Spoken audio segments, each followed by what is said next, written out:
Good morning, everyone. We are just waiting for attendees to log in this morning. Be just a couple more minutes before we start today's presentation.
Once again, we are just moving participants from the waiting room into today's session. We'll begin in just a couple of minutes once we get a few more attendees that we know are on their way.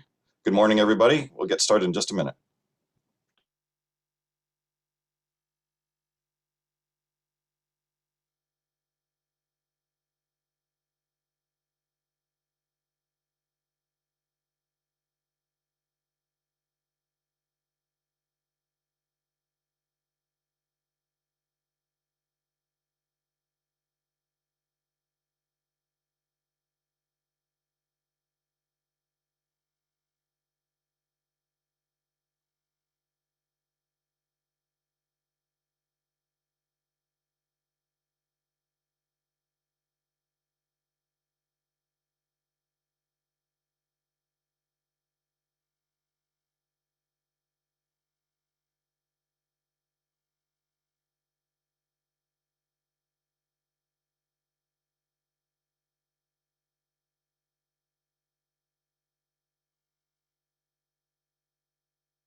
So good morning.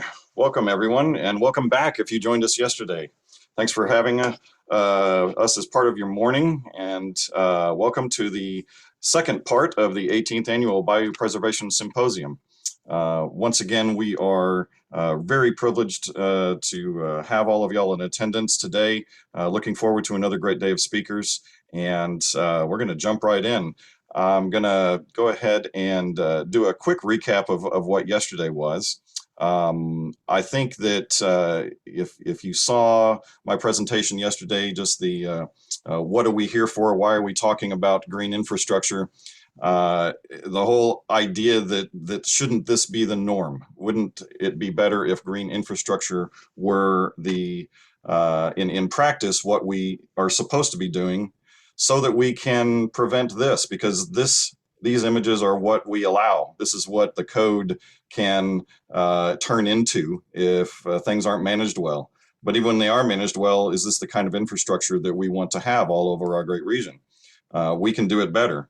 And as I showed you yesterday, this is what you can do better. You know, from that V-shaped standard flood control ditch, this is something that we can turn these facilities into. And as I mentioned yesterday, this was in partnership with Harris County Flood Control and one of the local mud districts. Much rather be in a location that has this going on than something that you would ordinarily turn your back to.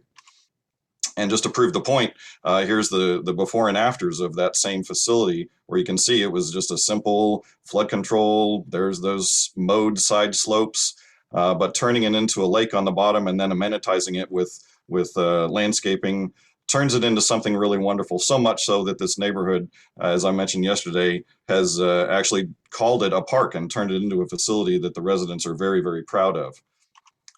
Similar example just down the road from this in another mud district. And when you see the photo up in the right corner, this is what that facility looks like when it performs inside of a flooding event, where these flood control facilities are still doing exactly what they were designed to do, but they are very attractive and usable as recreation at the same time. And then further, when we look at it in an office complex setting, an individual site setting, the addition of landscaping, taking the water off of impervious surfaces such as parking lots and rooftops and moving it slower through a landscape that's been designed to hold that water, slow that velocity down, do some cleansing of that water as well. Take some of the suspended solids, take debris even that can be cleaned up by a landscape crew rather than having it end up in the bayou. That's what landscapes like this do. And then finally, when we look at what's possible inside of a parking lot, you know, vast amounts of concrete that run water off at incredible rates. And also, as you probably have seen, the amount of trash that ends up in a parking lot, the oils that come off of our vehicles. There are certain plant materials that actually can use those oils as nourishment and cleanses that water before it hits a storm drain, which then cleanses it before it hits our bayous. Those bio waters eventually end up in our fisheries. So doing all of these things, and you can see how we've gone wide scale, and as I mentioned yesterday, we can go even wider scale. Look to some of the Harris County flood control facilities, such as Art Story Park, these vast areas that provide regional drainage improvements, but also are recreational components. They do the same thing. All of these working in concert is what we're talking about when we say that green is good. And we should have that be the, rather than the option, perhaps we should be looking at it as the requirement. Greening up our city from the standpoint we heard yesterday, people talking about the economic benefits of investing in green infrastructure and how our entire region benefits not only from the recreational aspects of it, but the relatively comparatively minor investment in dollars has a huge payback in the overall wealth of the community, if you will. Thinking about what we heard yesterday, the numbers invested in the Bio Greenway initiative, the Bio Greenways 2020 project, and the return on that investment.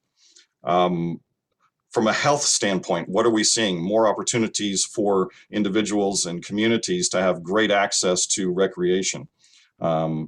These are all the benefits of changing the way we see our drainage infrastructure. That we know it's a time where we are seeing vast amounts of rain falling in areas, and our ability to control that and protect our public, it must be the priority number one. That's why we have the flood control districts. That's why all of the other counties surrounding the greater Houston area are looking at these same issues. And now's our opportunity to really speak up and say, this is how we should probably be doing it. So with that, and if you remember yesterday's presentations, so many of them espouse that we have examples of this in our community already. And that's what today is really going to focus on. We're going to show you those examples firsthand. But what we have today as in yesterday with the introduction from the mayor, we're very pleased today to get an introduction from Commissioner Tom Ramsey from Harris County Precinct 3. Very honored to have you here, Commissioner. You're going to start us off with some remarks today, and let's get going, sir. Welcome. Good morning. It's good to be here with you. It's always a great day when we sit and consider what we can do better with infrastructure. As many of you know, my background is 45 years plus in doing engineering projects, most of that in the Houston area, most of that along our bayous. So I can see firsthand what it means to do, to think green, to actually do things, and actually it's a better process when we get right down to it. I can remember not too many years ago, we did Burnham Wood.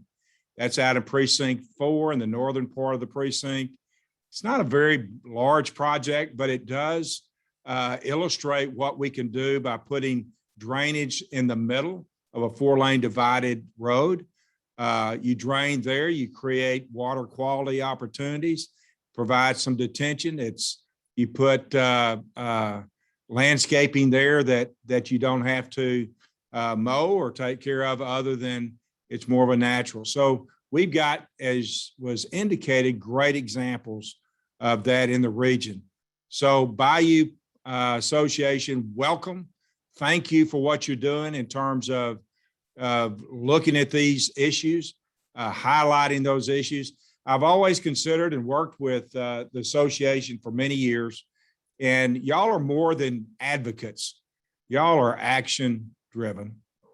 I know firsthand the condition. It wasn't that long ago that in 1973, when I, as a part of a environmental engineering study from Texas A&M, we actually sampled the water in the ship channel, right? Not too far downstream from where White Oak and Buffalo Bayou come together.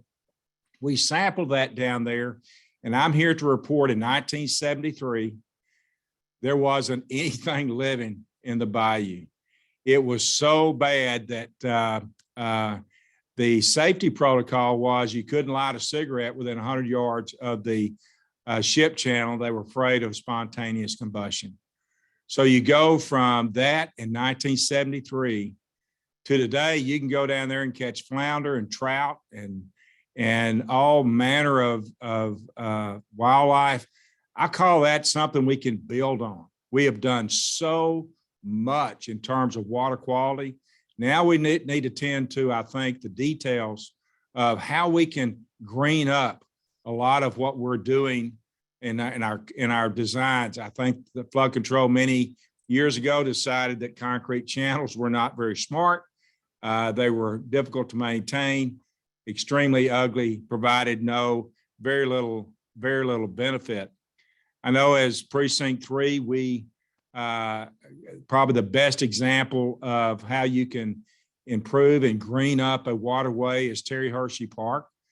That's in Precinct 3, and we actually knew Terry Hershey, worked closely with her, and we came up with many great initiatives there that I think clearly we can build on. We've got 63 parks in Precinct 3, 15,000 acres. They provide incredible recreational opportunity, but the other thing they do is provide mitigation for drainage. And you know, when you look at what we can do better in terms of greening up, it doesn't take that much money, in my opinion, to tweak a design or two here and make those differences. So as you consider what can be done, I think long term, it's actually can be proven that you're saving money if you do invest in a green way. And I use that term as a civil engineer, as a consulting engineer, as someone who has considered green important for many years. Now it's kind of a popular politicized term, but we need to do more than that. I think the other thing I would think we need to consider is infrastructure. You see governments now redefine infrastructure. They call it infrastructure is not everything government does. There is basic infrastructure in order to green and provide the green initiatives that y'all will be talking about today. It takes money. So every time you see people spending money on things that aren't really infrastructure and they're calling it infrastructure, y'all need to engage and say it what it is. Because I know when we look in the county, I think we're probably the most significant investor in infrastructure. We have the most consistent budgets for that. So you need to hold to account agencies out there that, where are those jobs? I know in Precinct 3, we'll spend close to $100 million this year on infrastructure, real infrastructure, whether those are roadway projects or park projects or drainage projects. That's infrastructure. And those are the things that we need our investments in. Those are where we need our dollars. I'll tell you that we can't continue to just doing the same old things. We can improve certain stretches here and there, like Buffalo Bayou, and I'll focus on that for just a minute. In Buffalo Bayou, there's been a study recently by the Corps where they advocated channelization of Buffalo Bayou. It may have been the worst engineering report I've ever read in my life. And I think the public engaged. I think one good thing about that particular report, it got everybody on the same page. We're going to do something, but we're not going to do that. We're not going to go and concrete channel Buffalo Bayou. We're not going to tear out trees that Terry Hershey herself planted along there. So I was pleased. I was impressed by the number of people that rallied and said, no, we're not going to do that. We can do it better. But, we do have flooding issues. So that's why Commissioner Cagle and I have advocated for and funded the next study, the next phase, a Corps level study to do tunnels. And you can say, well, that's kind of out there, isn't it? No, tunnels, people have been doing tunnels since the Romans. And the tunnel that we're looking at is a series of tunnels. You can look at it up Hunting Halls Green. You can look at it up, of course, Buffalo and the Braes. You can even connect up Lake Houston. That would take the northern portion of it. So tunnels are not unrealistic. I think I put it this way. We can't dig enough holes in Harris County in order to mitigate or detain the water we need to. When they built Addicks and Barker, I'll use that as an example, reservoirs, when the Corps built that in the 30s, their assumption was there'd be a south channel to the bay. They never built the south channel. They tried to force 15,000 cubic feet a second of water down Buffalo Bayou, and that won't work. It simply won't work. But what will work is you put a 40-foot tunnel 100 feet deep, and you start it at Addicks and Barker, and you take it out to the ship channel, turning basin there at 610. Now that'll work. That'll move some water. That will allow us to create the green infrastructure that's needed along Buffalo Bayou and the tributaries leading up to Buffalo Bayou. It allows us to look at our 22 watersheds differently. Now we're just not focused on, well, we got to cut down a bunch of trees because we got to get the water out of here. Now let's put these tunnels in. Those are much more, I think, user-friendly in terms of what we have to live with in our environment. So that's something I'm excited about. Boston had the big dig. Houston's going to have the big drain. And we're going to put tunnels up these watersheds and get water out of here. But at the same time, that will allow us to green up, to create parks and trails and amenities along these bayous that will make us second to none in the U.S. when it comes to green. So thank you for what y'all are doing to consider these opportunities. We look forward to what we can do to support you. Please consider Harris County. Please consider Precinct 3 your partner in these types of initiatives. So good study today. Look forward to hearing the results from your day. Thank you. Commissioner, thank you so much for those remarks. We really do value our partnership with you and the rest of Harris County. Y'all have supported our organization for many, many, many years, and we have great examples from the work that we've done together. Thank you so much this morning, Commissioner. Yes, sir. So as we move forward, what I'd like to do first is thank our sponsors for this symposium. Without them, this would not be possible. This is a fundraiser for the organization in a small way, and these sponsorships allow us to continue to put on the work that we do as the association out in the world, out in the field, as with our other fundraising opportunities throughout the year. But today, what I'd especially like to do is thank our platinum sponsors, EHRA Engineering and Hawes Hill Associates. Also like to thank our gold sponsors, AECOM, Port Houston, certainly HGAC, RES, Houston Public Works, and also Tally Landscape Architects. We have a number of break sponsors, which I'll be talking about when we hit those breaks later today. It's just some get off of your seat, away from the computer for just a few minutes in between speakers later on today. But I also want to thank our organizing sponsors and the companies that allow us to participate in the planning of this event over the year prior to yesterday and today. Those organizing partners are AECOM, the City of Houston, EHRA Engineering, Harris County Engineering Department, and also the Houston Galveston Area Council. And thanks so much to our chair of our committee that organizes this, Becky Olive. We really appreciate her leadership and all of these meetings that it takes to put this speaker list together. And we had a great day yesterday, looking forward to another great day today. Real quick, in your chat down at the bottom of your screen, you can click on chat and post questions to all of our presenters during the day. I will be fielding those and asking those questions at the end of the presentations. We are recording today. We also recorded yesterday, and yesterday's event, if you needed to step out or didn't see some of the, if you missed any of the sessions, either early or late, we have posted yesterday on YouTube. We're going to put that day one recording in the chat. There it is right now. I can see it. The other thing that you'll see in the chat, we have a virtual swag bag from some of our sponsors, and you can see information about those companies in that swag bag. What else? I think that is it for getting our day started.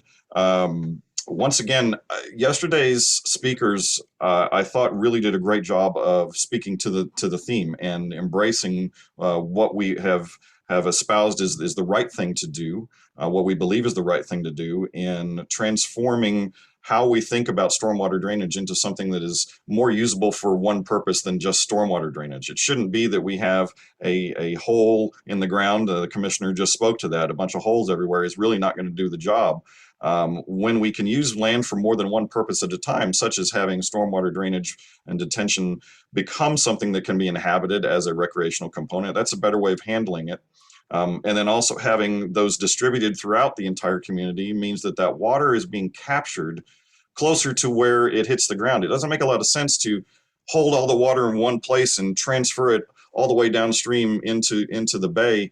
We need multiples of them. Think of them as individual ponds throughout the entire region, throughout our area is going to do a better job at managing the volume and the flow rate, because the faster the water moves, the more damage it does when we have these storms. These are all considerations. These are all the engineering things that go on. What we want to do today is shine a spotlight on some of the projects that are not only here, but around the country. And what kind of lessons have we learned from what's already been done elsewhere and here? And here's some perspective on what we can do to move forward better in creating more and greater green infrastructure. So I think what we're going to get right into, I know our speakers are here, so we're going to go ahead and get started with our first presentations. We are pleased to have some guests from the city of Ann Arbor up in Michigan who are going to share some experiences about what they have created. And you see them on the screen here. We got Matt Naud and we have Jennifer Lawson. We welcome you today. Thank you so much for joining us. We're really interested in hearing your perspectives. You have already created some things and we're going to learn from you today. So take it away. Welcome, both of you. Chris, thanks so much for having us. And first, I want to thank the Bayou Preservation Association for having us, and especially Carolyn White for making the connection. and bringing us here. We did some Great Lakes climate stormwater vulnerability assessment work that's been taken by a group with the National Academy of Sciences, and they're now working with communities around the Gulf. So another good example of communities learning from each other. And when we got invited, I decided I needed to bring the smarter person here, and that's my colleague, Jen Lawson, who runs the stormwater program in Ann Arbor. And for those of you that don't know, we're from Michigan, and we're a little town about right here, about 120,000 people. Basically, the whole town will fit in the University of Michigan football stadium, just west of Detroit, but a long history of trying to green the community and trying to do the right things. And so I think Jen's going to be able to talk about some of that kind of long game and some of the things Chris was talking about, which is really looking for those opportunities and co-benefits for all of these infrastructure investments. So I think with that, I am going to share my screen, and Jen and I are going to go through quite a few slides in a very short period of time. So I'm going to let my colleague Jen introduce herself, and we'll go from there. Jen. And you're muted.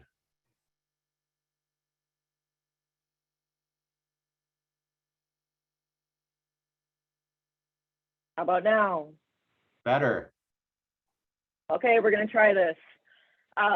So I work at the City of Ann Arbor in the systems planning units, managing all of our water systems, not just stormwater, sanitary, drinking water distribution, all the fun things. And I deal with all the systems that everyone sees, or not to say no one sees, because they're all underground. I've been working in stormwater management for the past 25 years, and there are some really amazing lessons that the City of Ann Arbor has taken it upon themselves to just delve forward and learn the lessons and share the stories. And that's really what we want to do today. Slide.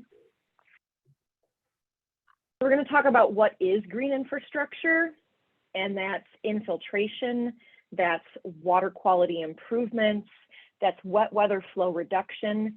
In the City of Ann Arbor, we're very fortunate to have a separate system, and so we don't have a combined system. So our stormwater is in one pipe and our sewage goes in another pipe, and our stormwater goes directly to the Huron River with little to no treatment unless we hit a detention basin on the way. And the wonderful part, or I should say the unique part, is that the City of Ann Arbor also gets its drinking water from the Huron River. And so there's a wonderful community tie with our community understanding where their drinking water comes from, and they recognize the need to improve and protect the water quality because it's our source water. Slide. Green infrastructure is also infiltration, as I mentioned, and I know that this conference is all about being green, but the City of Ann Arbor also does try to incorporate opportunities where maybe it's a hidden infrastructure. This is right in our downtown area, and we were able to infiltrate the 1% chance storm. Yes, that is correct, a 100-year storm. We have a 2-block section of a main road right in town that infiltrates a lot of stormwater, but when we put the asphalt back on the road, it doesn't look like anything special. And so what we're finding is that green infrastructure and water quality improvement can kind of be a norm. It can be in your normal day-to-day landscape. Slide. What green infrastructure isn't, and this is very important when we think about how we work with our community and how we have our community understand what stormwater management is. It's not flood control. Slide. It does not eliminate flooding. We always are going to have a bigger rain event, and we always have a system that was built 100+ years ago, and we don't have the capacity. Slide. So we try to manage those large rain events, but green infrastructure isn't the solution, but there are a lot of wonderful reasons to use green infrastructure, especially when we focus around the water quality and flow reduction. Slide. There's a lot of great reasons to use green infrastructure and projects, and I don't need to go through all of these. We've done a great job in Ann Arbor looking at all of those co-benefits. There's definitely water quantity, water quality, there's heat island reduction, there's community livability. home values, living along a wonderful naturalized creek rather than a pit and gully full of erosion. There are a lot of those shared benefits. One of the pieces that we look at is how do we fund green infrastructure? That's a big question that we always get. The city of Ann Arbor has a stormwater utility, which is a dedicated funding source that focuses on using stormwater fees collected to pay for stormwater management projects. Slide. In the city of Ann Arbor, we have, and this is our fiscal 20 revenues, but we have roughly $10 million in stormwater fees that are collected by residents of the city of Ann Arbor. Slide. And that is a user pay specific to the impervious area on every single parcel. We fly over the city once every 3 years with color infrared photography, and we utilize our GIS to overlay that on parcel maps, and there's a square footage cost that residents and property owners pay. Slide. In fact, even the University of Michigan pays. This is the diag right in the center of campus, and they pay. Not surprisingly, they are our largest ratepayer when it comes to the stormwater utility. Slide. Let me just jump in real quick. So we're about a 17,000 acre city. University of Michigan owns 2,000 acres of property and they don't pay property tax. So utilities, the opportunity for them to share in these infrastructure costs. Good comment, thank you. So looking at the design of green infrastructure, there's a lot of things that we've really started to incorporate in the city to be more design focused and specific about what we're putting in the ground for green infrastructure and where we're putting it on municipal properties. Slide. We worked with a lot of local interests. We have a lot of gardeners. We have a lot of master rain gardeners, master gardening programs. We have a lot of people that really love the green aspect of things. And many, many years ago, I'd say 20, 30 years ago, there definitely was a switch towards let's plant native, let's do prairies. But what's been discovered really through the psychological research is that there has to be an aesthetic that's paid attention to. When you put in green infrastructure, it's not necessarily putting in natives. You have to think about the size and the context of where your piece of green infrastructure may be. Is it large scale? Is it 7 or 10 acres? Is it small scale on a residential parcel? And that level of aesthetic correlates directly to the amount of maintenance and the maintenance thought you need to think about as you are designing those, with the plant species, with the diversity of plants, with the potential maintenance that's going to happen. Slide. So we also looked at right plant, right place.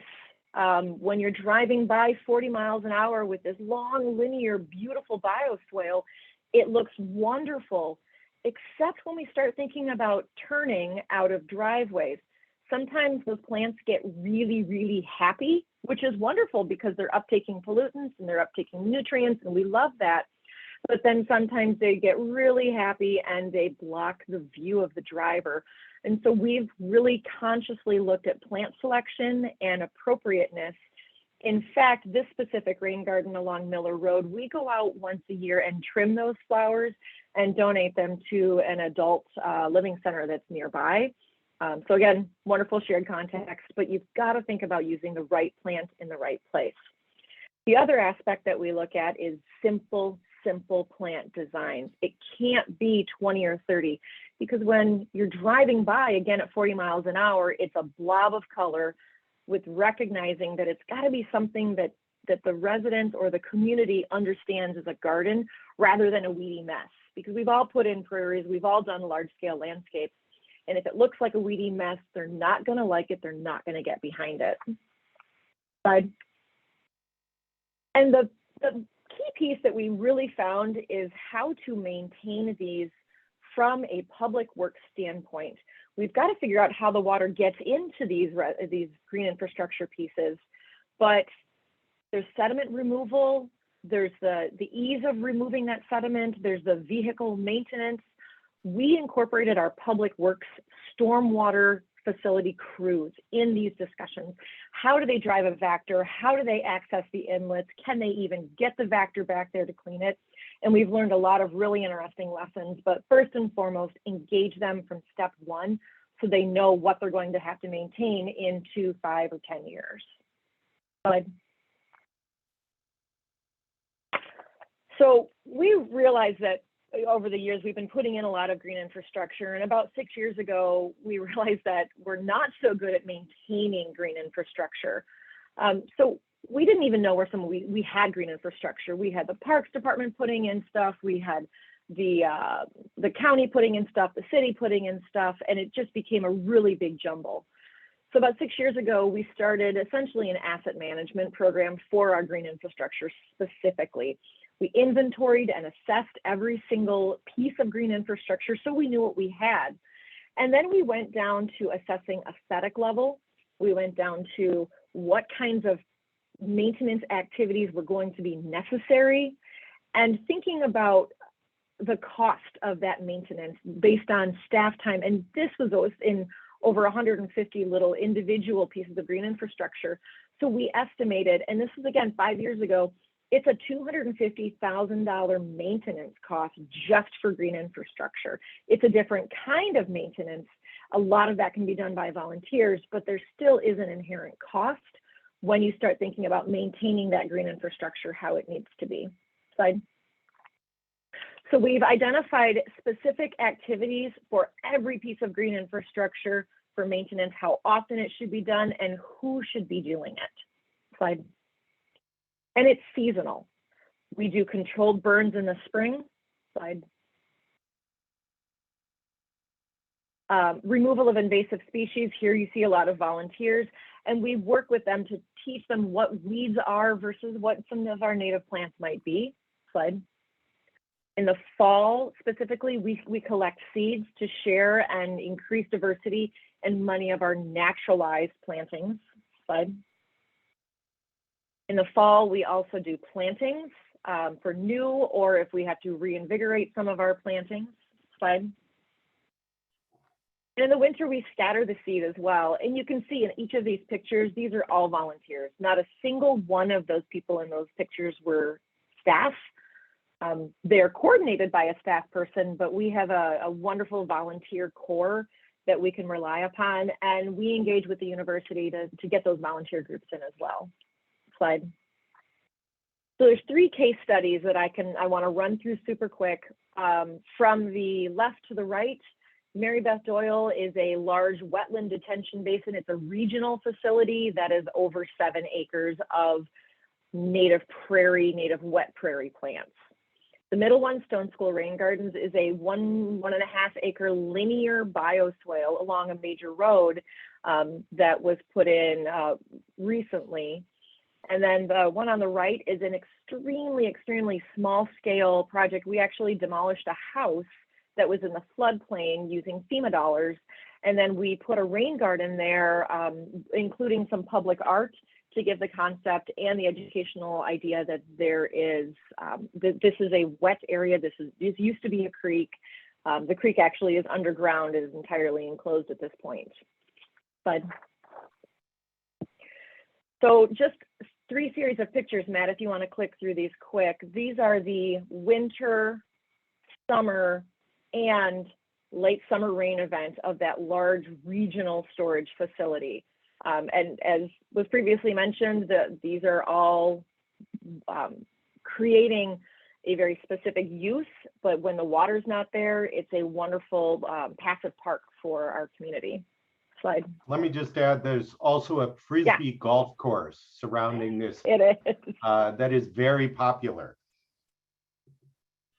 I am getting into Frisbee golf. Didn't know that was a sport until I moved or came to Ann Arbor. So looking specifically at Mary Beth Doyle, there's a lot of things that we can dive into. And you can see that some of the maintenance is completed by contractors. Some of it is completed by staff. Much of it is completed by volunteers.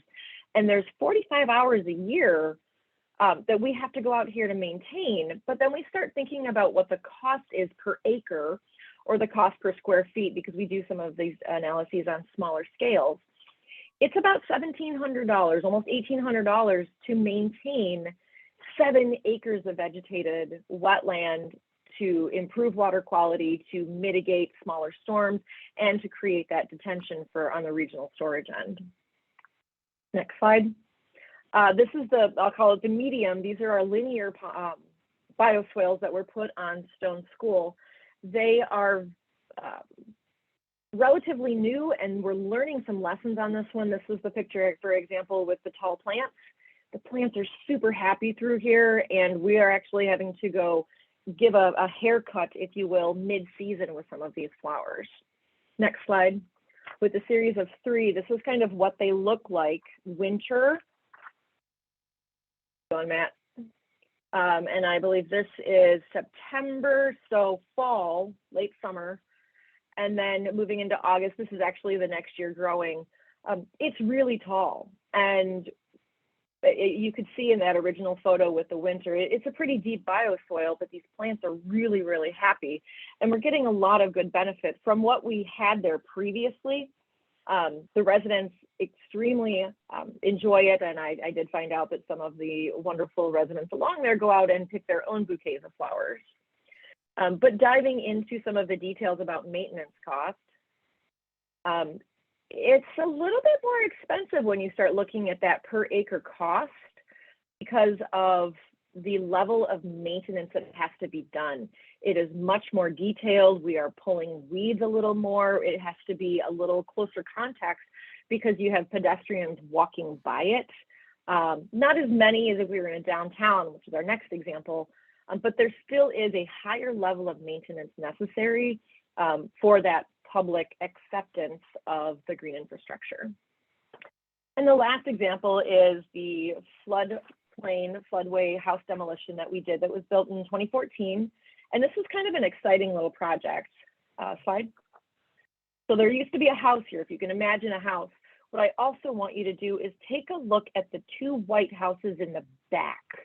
The fish is part of the public art sculptures, so we can engage with residents as they walk through. And there's a pathway through here as well. Next slide, Matt. And you can see those houses are gone. Next slide. And there's some really high-end condos that are there now. This is not necessarily what I would call the grain garden wasn't the catalyst for this redevelopment, but it is really exciting because this rain garden is a focal piece now for these high-end condos where they can look down and appreciate that little tiny bitty piece of infrastructure that does improve water quality.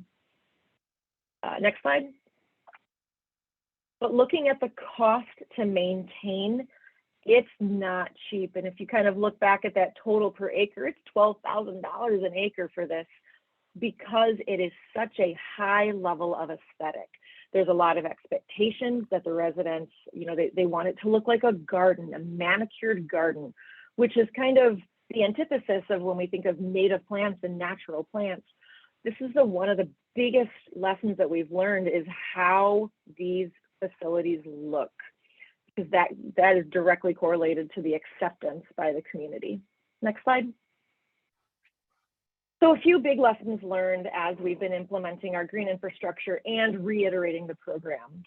We rely on those volunteers. We have to have a lot of those volunteers, but they're also the eyes on the green infrastructure. They've adopted some of the rain gardens, and we celebrate that because they're really engaging themselves with the process and they care about the water quality in our community. We also recognize that we can't do everything, and so we do have to contract some work out. It's usually large sites. It's usually big controlled burns. The city does have a natural area preservation group that does have a burn unit, but they are so busy maintaining other city natural areas for burns that they don't have the time to do these pieces of green infrastructure. And then we've also been really incorporating with city staff. How do we get them engaged and how do we teach them why this is important? So that volunteer program, we've coordinated with the Master Rain Gardeners program, which is run through the county and Michigan State University Extension. Volunteers, there's a lot of groups within this community, both with the university and without. And we also work with the schools. There's a lot of opportunities for, as you can see, young children really getting engaged from the beginning. Now with that, next slide, Matt, I will open it up for questions. And I ran through a lot of information very quickly, so thank you. Yeah, I want to thank Jen, and I may not have said this, but Jen and I worked together for a long, long time. I was the sustainability lead at the city for about 17 years. I give her credit because I wasn't sure we could get through 47 slides in 25 minutes, but we've even got time for questions. So welcome any thoughts you might have or, things we can share. No, great. Thank you. Thank you both. It was a great presentation. I think you're really speaking our language. It's great to see so many examples. Y'all have it was over 50 projects, right? Total in the city? We're up over 100 now, but yeah. Over 100. And over how many years? When did the program start? Ooh, well, as I mentioned, we were really good at building things and not taking care of them. And we've been doing that for, I would say, 15 years. Okay. Well, that's a good ratio. That's a lot of projects in a relatively short period of time. A question about how many volunteers does it take to have that rain garden in the rain garden program? Hundreds upon hundreds. Every year we usually get an annual report from our volunteer coordinating group, and the number does range in the hundreds. During COVID, it was a little bit down, so we did rely upon contracted work a little bit more, but we're ramping back up, and we are seeing a lot of volunteers that just really want to get out there. And is that coordinated by someone at the city? Is there a volunteer coordinator? It's actually not at the city. We hired someone at the county. We have a wonderful relationship with Washtenaw County, and they actually have a great rain garden program throughout their county. And so we've been able to subcontract with the county to operate the green infrastructure maintenance, volunteer coordination. I see. I'm curious on your photographs, what right-of-way width you're using when you have the travel lanes and then you have the rain garden. And then what I noticed was either a pedestrian pathway or it could even be a little bit wider for cyclists. What is your ultimate right-of-way width? Because putting so many things in one place, you also have utilities. I saw the poles there. We're a city too. We have the same issues. Can't stuff all of that stuff in exactly the same place. What is the width that y'all use, and did you have to do some widening to allow the rain gardens to occur in those locations? In all of the street green infrastructure installations that we've done, we've never done additional right-of-way. We've always worked within the right-of-way that was available. But I think that there's an interesting point, and it goes back to the second picture that I showed, which was all of the stone underneath the road. Is that we don't just look at that little right-of-way as an opportunity for green infrastructure. It's the easy one. It's the one that everyone will visibly see, but don't forget about the area underneath the road. And I know that, again, it's not really green, but it does definitely add to that cumulative effect of infiltration and water quality improvements. The Stone School one, for example, was, oh my gosh, you're going to test me because it was about 7 years ago we did the design. For 120, I want to say. But we've done them in very small areas. We've done green infrastructure, bioswales in right-of-ways that are, maybe 10 feet wide. And so then again, that goes to context and scale and working within the space you have available. Yeah, Chris, can I just add real quick? Because I think a key part of this, the co-benefits that you were talking about, is what was striking to me is when we do capital planning in Ann Arbor, you've got the people designing the streets, and in a perfect world, they're checking with the water utility and stormwater utility what needs to be repaired because you don't want to tear up the street before that.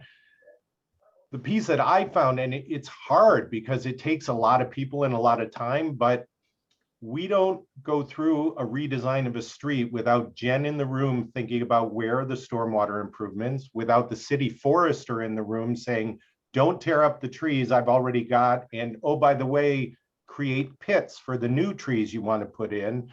And the non-motorized people saying, yeah, why don't we get rid of those 4 lanes, put in 2 lanes and a center turn lane and add a bike lane.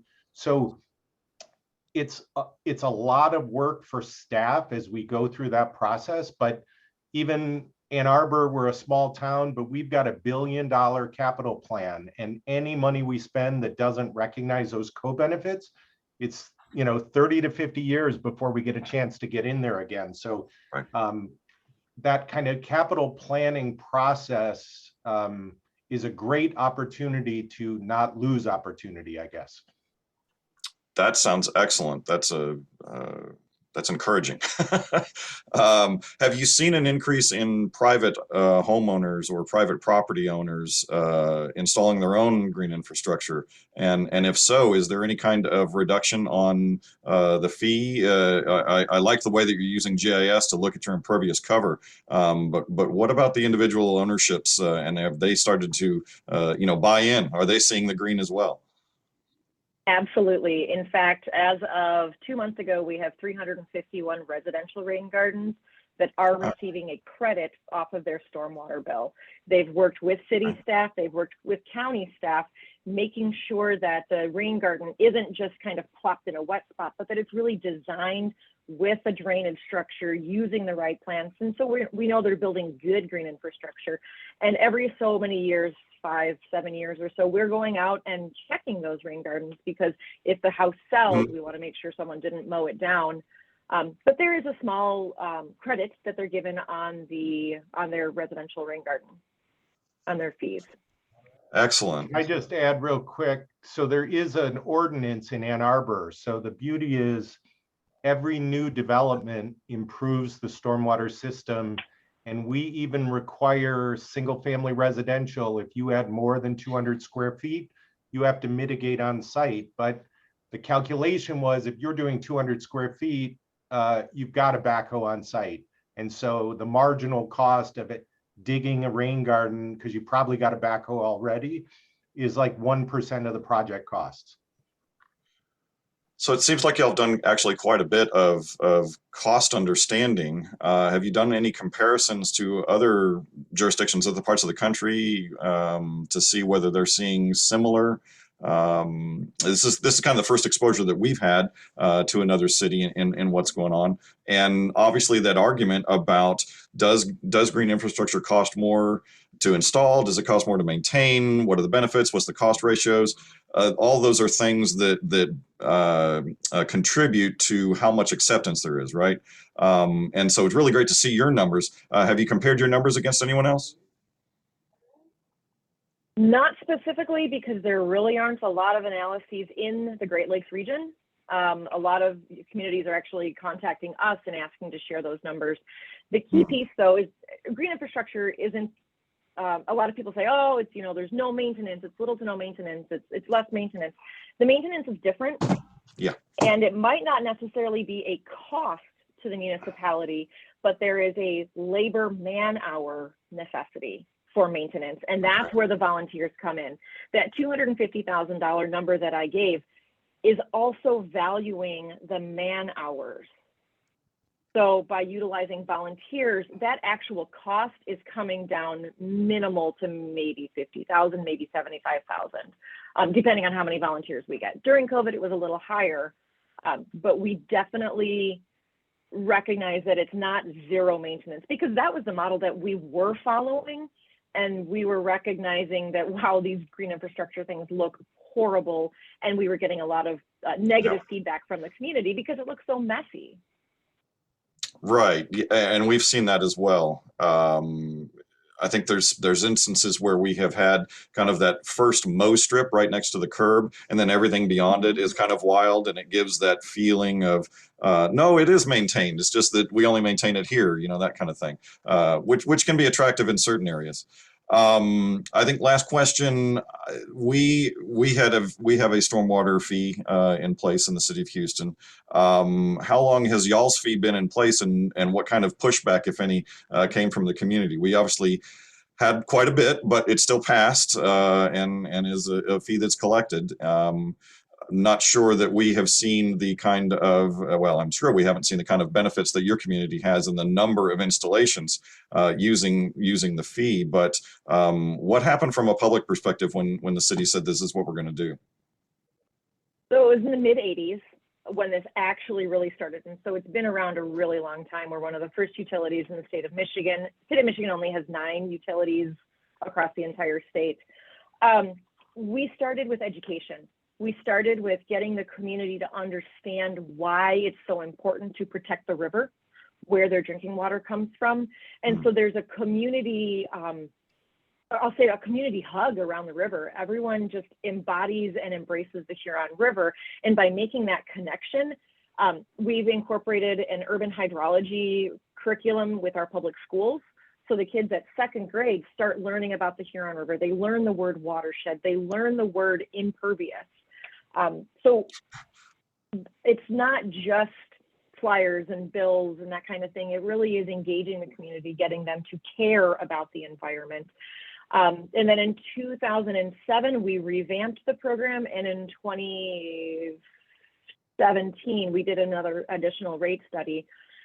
The interesting part about the most recent level of service analysis or rate study is that the community came back in full force saying, we want you to do more, and we're willing to pay, which blew us away because they just have such expectations. When we do a road project, we have people at city council asking, why aren't you putting in impervious? Why aren't you putting in more infiltration? Which is a great thing to a point, but at some point we have to go, we don't have enough money. We'd love to put in impervious or pervious pavement everywhere. But some of the realities of in an urban environment, bus traffic, semi-truck traffic, it's not going to work that great. But the pushback has been a little bit different. It's not necessarily pushback on they don't want to pay. It's pushback on we need to do more for stormwater. There's only 15% of the city that has infiltration capacity with detention. And when residents hear that number, they want to know, well, why aren't you building more? Interesting, but what you're saying is you showed great results and people went more, more, more. Yeah. Good problem to have, I suppose, right? Right. Well, Matt and Jen, thank you so much. We have learned quite a bit from y'all. I hope you don't mind us picking your brains. And wonderful examples. Congratulations on such success in your city. And thank you for being here. Hey, thanks so much for having us. Thanks all. So next up, in the theme of not staying Harris County and Houston centric, we always want to, we have to, continually say it's not just about the city of Houston. We have to, continue to mention this is a regional problem. This is a regional issue. It's a regional focus, and the Bayou Preservation Association itself represents regional bayous. We are in all the major watersheds in the HGAC region, the 13 county region. 22 watersheds. The impact of where we see development occurring is going farther and farther out. And we thought it was important to bring in Waller County into the discussion. And so today we're privileged to have Yancy Scott, who's a Waller County engineer, to talk to us about what's going on in that county, because the development is moving that direction. Has been for some time. Same occurrences in Fort Bend County. What we're likely to see on the freeways that head into Waller and where the Grand Parkway has moved development farther and farther to the west. That's a pattern that we are going to continue to see, in which Yancy is starting to have to deal with as new communities arise in his area. So Yancy, welcome. How are you doing today, sir? Good morning. I'm doing quite well. How about yourself? Good morning to you. Doing great. Glad to have you. The presentation floor is yours, sir. Thank you so much, Chris. And I enjoyed listening to that last presentation, by the way, with the rain gardens. I'm a let's call it a urban farmer, so I appreciate water and being able to put it on the plants and make them grow. So with that said, as a matter of introduction, I am Yancy Scott. I'm the county engineer for Waller County. And as the structure is set up, we call our department is called the Road and Bridge Department. And in that, I've been appointed county engineer. And as a part of that, I I'm over the engineering department, floodplain management, and the road and bridge, the actual reconstruction and maintenance of roadways and rights of ways within Waller County. So this is a cute little picture that I thought about changing, but it just reminded me of so many people, so I kept it there. But this is our staff as of probably right when I became county engineer 5 years ago. And you can see me standing there somewhere in the middle with the red shirt on, I'm trying to operate the drone. So this was our little staff picture back then. Next slide, please. Or can I advance? Okay, thank you. So just as a way of geography, Waller County is outlined in blue on this particular map. This is a screenshot from our GIS site, which we're pretty excited to have. You see Waller County in the blue. We're bounded by, on the north side, by Grimes County. Obviously to the east, let's say northeast, is Montgomery County. To the west is Washington and Austin counties. And coming back around, you got Fort Bend to the south, and then of course Harris County. It's a backward 7. I give you a little quick history lesson. The point at which we're at the very bottom corner there in Katy. If you extend that line north to the other point along Spring Creek, that's the east side, let's say there at joining Harris County and Montgomery County. There was an agreement way back when that Harris County was supposed to give part of its territory to this new county that was being created out of Austin and Washington counties back when. And for whatever reason, that didn't happen. So that's part of the rationale and reason that the county is shaped in that way, particularly on that side. So I guess we can say, I don't know if it's a good or bad thing, but Harris County reneged and here we are. Okay, next slide, please.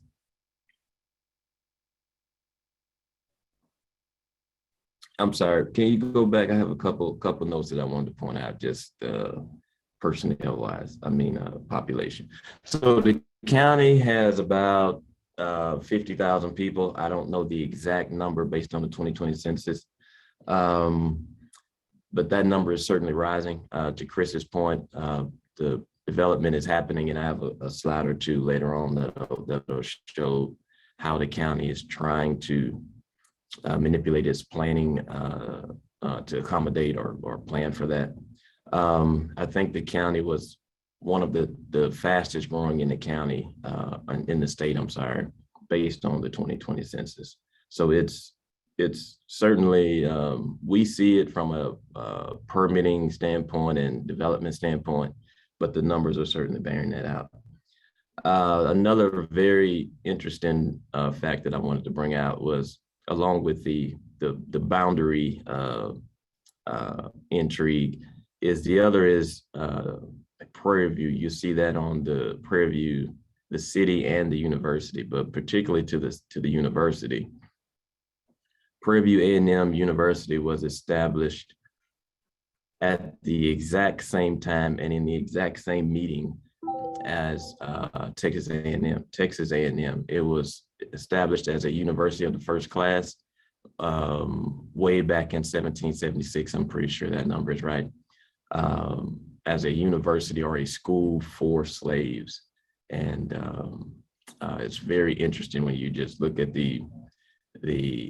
as time would have it, the difference in the schools, but knowing that they were both created at the same time and with the same intention to be a university of the first class. So thankfully, there's a lot of attention and resources being given to PV A&M here in recent years. So they're seeing tremendous growth. So it's a great jewel, let's call it, to have right here in our county. And they do tremendous work. Okay, thank you. Next slide, please. So I'm terming this rules of engagement just from a relative to dealing with the public and even in many respects the elected officials. Being our department is a road and bridge department, that's a statutory thing here in the state of Texas, and which I think most of your folks most folks here will understand. Waller County is a political subdivision of the state. Therefore, we get our marching orders of sort, and our whatever liberties there are, they have to be they're confounded by or contained or bounded by what the state has said we can do. So that's from a physical jurisdictional boundary, the unincorporated areas. We have very limited authority and even involvement, particularly in the road and bridge side of the world. In incorporated areas, statutory, I kind of mentioned that. And another important thing that we run into quite often, especially when there's a rain event, is the idea of level of service or design intent.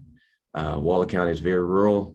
Most of the roads kind of just happen because somebody needed to get from farm to market, and it was either right on a property line or just adjacent to a property line. And the drainage kind of happened if it rained a little bit, you put a small pipe. If it rained a lot, you put a larger pipe. And it just kind of happened. And there are more recent instances where, of course, developments are being designed based on certain rainfall applications and things of that sort, where there's more of a true design intent as opposed to, things just happening.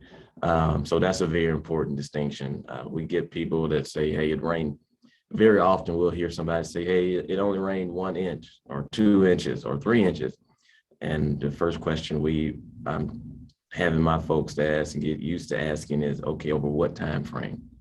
Because 1 inch over 12 hours and 1 inch over 30 minutes is a very, very different situation. So, and the other thing is resources, of course, and weather. We know weather plays a critical role in particularly drainage and construction and all of that good stuff. So I call this rules of engagement just because we need to set the stage for when and to what extent and how the county can be involved with these things, and in particular drainage issues. Next slide, please. And somebody help me with my time. I didn't practice this presentation actually, so let me know if I start to ramble or get too close. I think I have another 10 slides or so. Floodplain management. This is one of the departments that I'm the floodplain administrator. There's one person two people that work on me, one on the technical side, the other on the kind of the administration issuing the actual permit side. So the county very recently, I think we adopted Atlas 14, and meanwhile updated our flood damage prevention ordinance in April of this year, either March or April. And it was very consistent with what Harris County and City of Houston had already done a couple of years ago. There was some wait and see on our side because we didn't feel like we had quite the pressure that Harris County and City of Houston had relative to needing to make some significant policy changes. So this is a quick little table and notes as to what those changes were. We pretty much went from only regulating the 100-year boundary to including the 500-year, and meanwhile using the 500-year as the either the 500-year base flood elevation or flood elevation as the go by and elevating from there. Another very important point that or change is previously the county was, let's call it let's say no net field, do no harm county. But particularly relative to structural fill, the county has taken a position that that's no longer allowed, period. No structural fill, 100-year or 500-year. All foundations have to be pier and beam or some other type foundation such that the flood waters can be free to roam, so to speak. And the other important thing is now we require engineered drawings on all piles or piers that'll be 5 foot or more above natural ground. So pretty significant. We hadn't had too much pushback just yet, but I'm sure as more people continue to come out and try to find cheap land, let's call it, and it'll become more of an issue or a situation. So we'll see how it goes going forward. Next slide, please.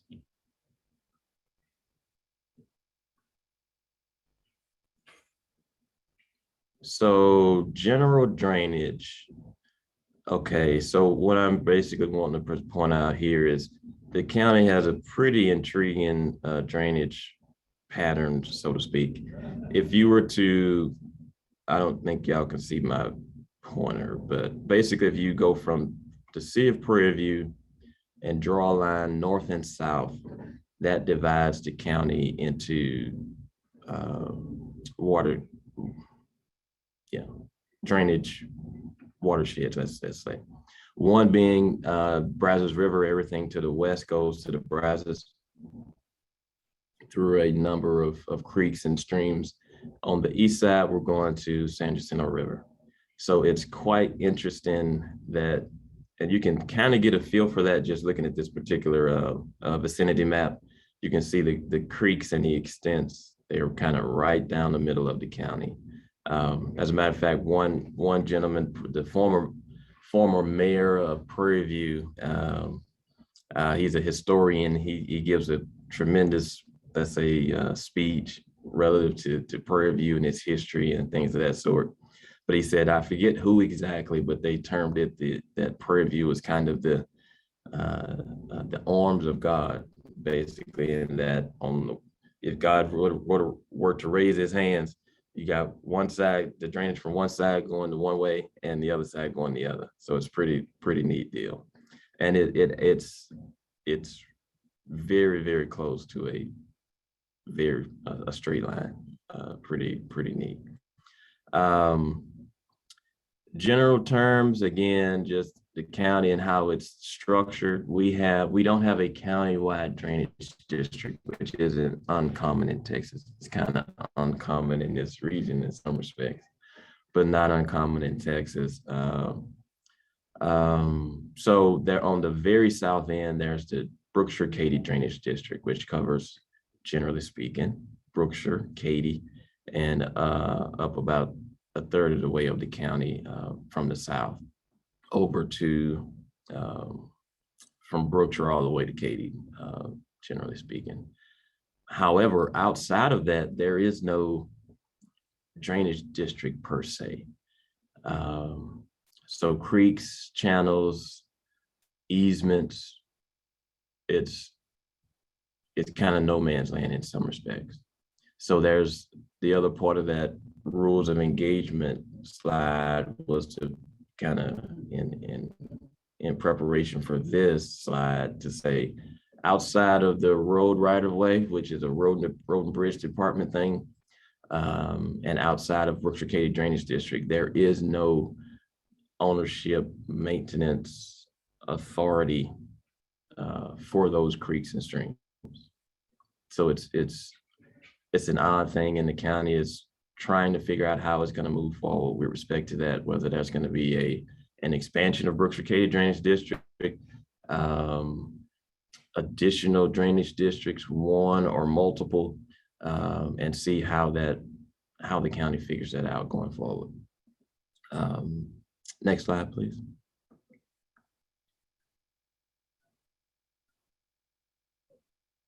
And this is just this one will be a quick rundown of Atlas 14. which I know we're all very familiar with. So on the picture on the left shows the actual rainfall rates, and the picture on the right shows the difference from the prior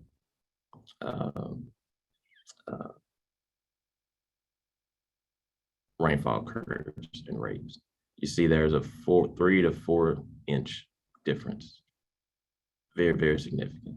And there's if you look at it real carefully, particularly on the one on the right, you can see the outline of Waller County. It's a little more difficult to see on the picture on the left. But right where the 3 and let's say the 15 are, that's right at the Waller Harris in the back with 7. Thank you, I appreciate that. So it's a pretty significant change, obviously. And we've adopted, not just from a floodplain standpoint, but also from a development standpoint. Developers have to design their detention facilities and so forth consistent with where the particular project is within the county, because there is somewhat of a difference from north to south, east to west. So there's different stations that they have to use for calculation purposes. All righty. Next slide, please. So what I want to do now is just give a rundown of several studies that the county has participated in over it's been 10 years since the county started utilizing flood protection plan and study opportunities through Texas Water Development Board, along with partnerships with various cities and within the county, as well as the drainage district. So the first one you see is actually dated November 2012. So it started basically 18 months, 2 years prior to that. So it's what we call Upper Cypress, which is Cypress Creek in Harris County. The Waller County side of it is actually called Mound Creek. So you see there are several channels that make that up. The county partnered with the city of Waller. They're right on the county line, and you also see Prairie View as well. So between the Waller County, Prairie View, city of Waller, and also Harris County, they provided a bunch of information for us. We partnered to study this particular watershed. And as a result of that, there are several projects that were identified, from culvert improvements to there's a very significant, let's say, series of bridges right in the city, right in the heart of the city of Waller, right at 362, that is problematic for them. So all of those things were looked at and studied. There were benefit cost ratios prepared and analyzed. And this study, unfortunately, I don't know if there's been more than one project that has actually moved forward. And again, part of the issue there is just the jurisdictional part, and then you get some of the benefit costs were not healthy enough to actually be able to advance any projects forward. And you get the development pressures and areas that we think we might be able to put a detention facility. Well, they decide they're going to fill it up, or they're going to sell it, or they're just not interested. So it's frustrating and complicated with respect to that. Next slide, please. There's an actual picture of the channels. So there's an East Fork, Middle Fork, and West Fork that were studied and consideration given to. Another important thing that we're able to get out of this, although the projects were kind of, let's say, problematic, the county has been able to use this data as best available data from a floodplain management standpoint. So that's been a benefit for sure. Next slide, please. Look at the next study. The next one is Upper Barker. I don't know if I should have used all of the abbreviations, so sorry about that. Upper Barker Flood Protection Planning Study.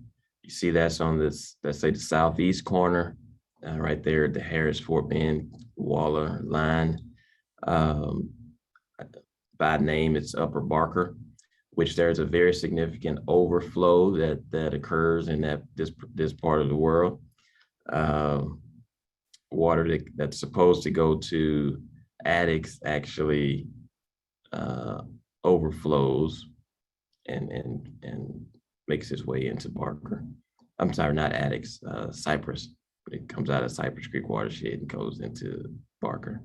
So this was another partnership between Waller County, City of Katy, Harris County, Fort Bend County, and the Brookshire-Katy Drainage District, since most of this area is within their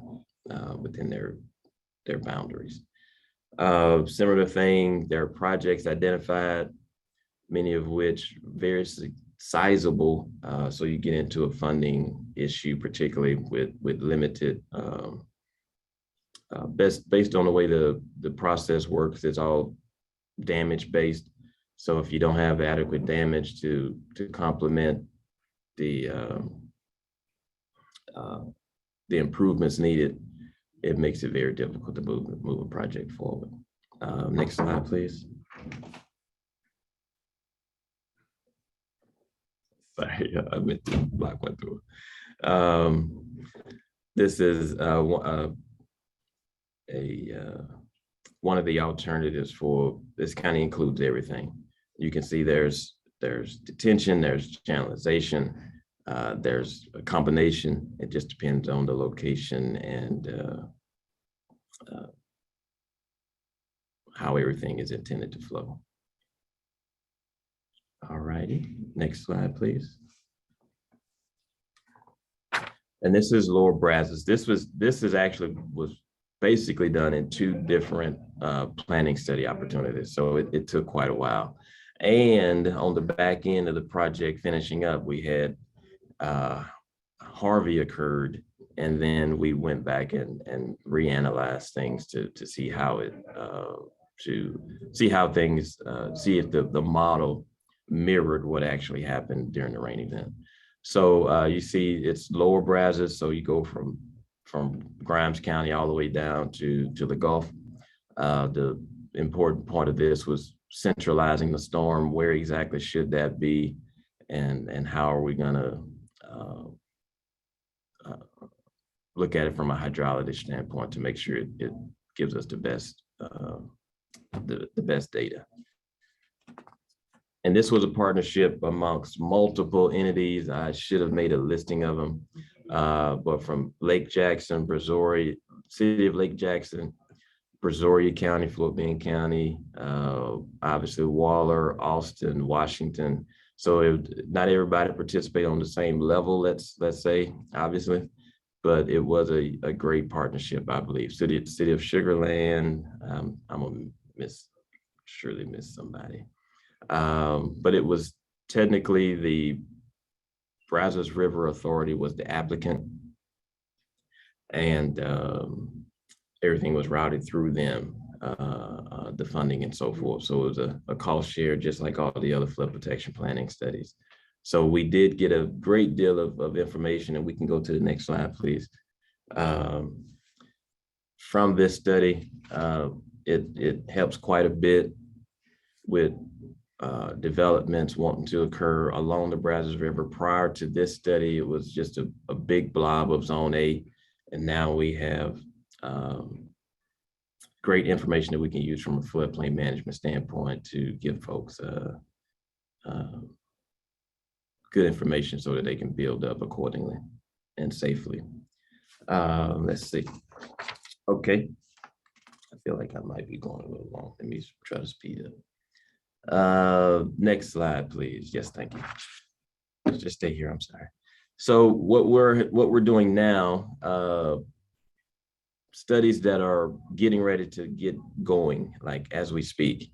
One being the Spring Creek flood protection planning study, and also the an expansion or an update to the Lower Brazos River study.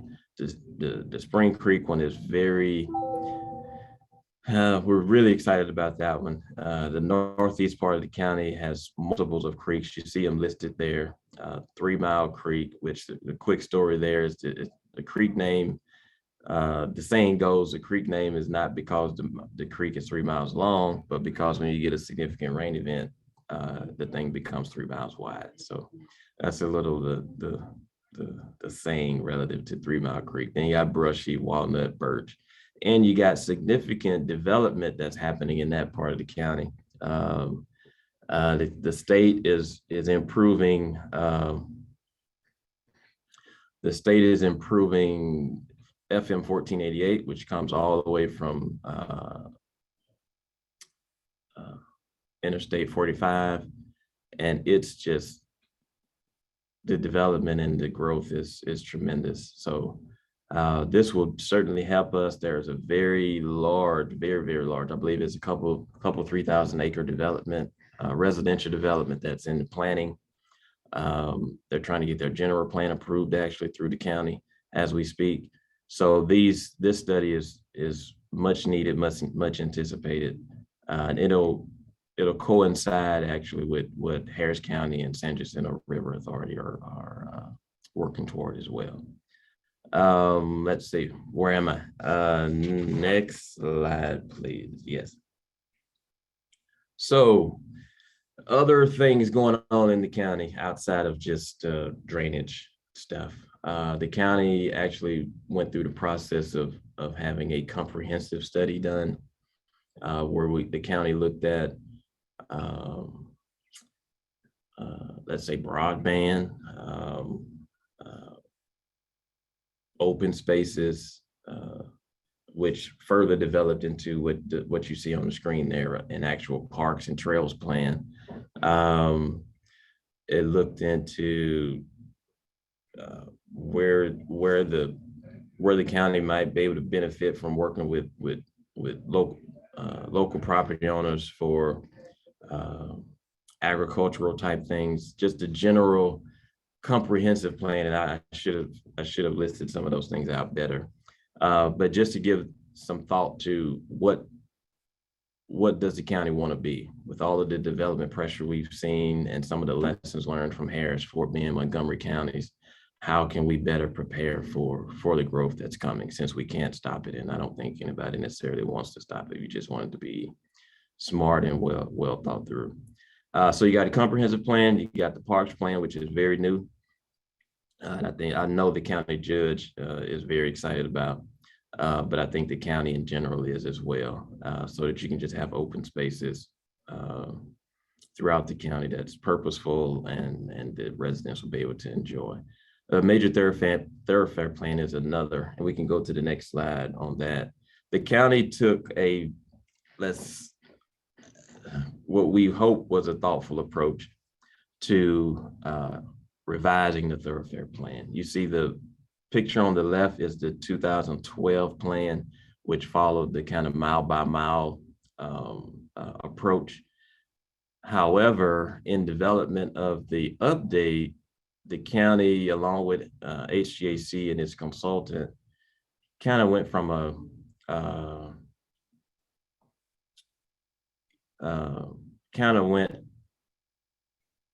to a bare bones approach. Let's rethink it. So the middle picture kind of shows what the county was thinking as okay, in the high density areas, okay, maybe the mile by mile makes sense. Medium, you do something a little less low density. Okay, maybe we can get away with let's say 3 mile a grid. And so you see those densities along the major corridors, I-10, 290.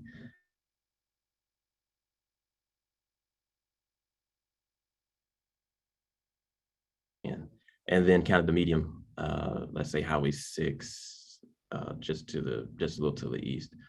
So that has been, I hope I'm not, oh, I just got a note saying my internet was unstable. So hopefully y'all still can hear me. So utilizing that train of thought, then you get to what actually happened with the thoroughfare plan on the right. So I think it was a well-intentioned. I think we, in general terms, achieved the goal, which was to make the thoroughfare plan more consistent with the county's comprehensive plan. The idea that we don't necessarily want roadways everywhere, so to speak. Realizing that the thoroughfare plan is just a plan. It's manageable, as far as laying out the vision and the goal and the intention. I think we accomplished that. And this is online as well, in digital form. So next slide. I think I'm finished now.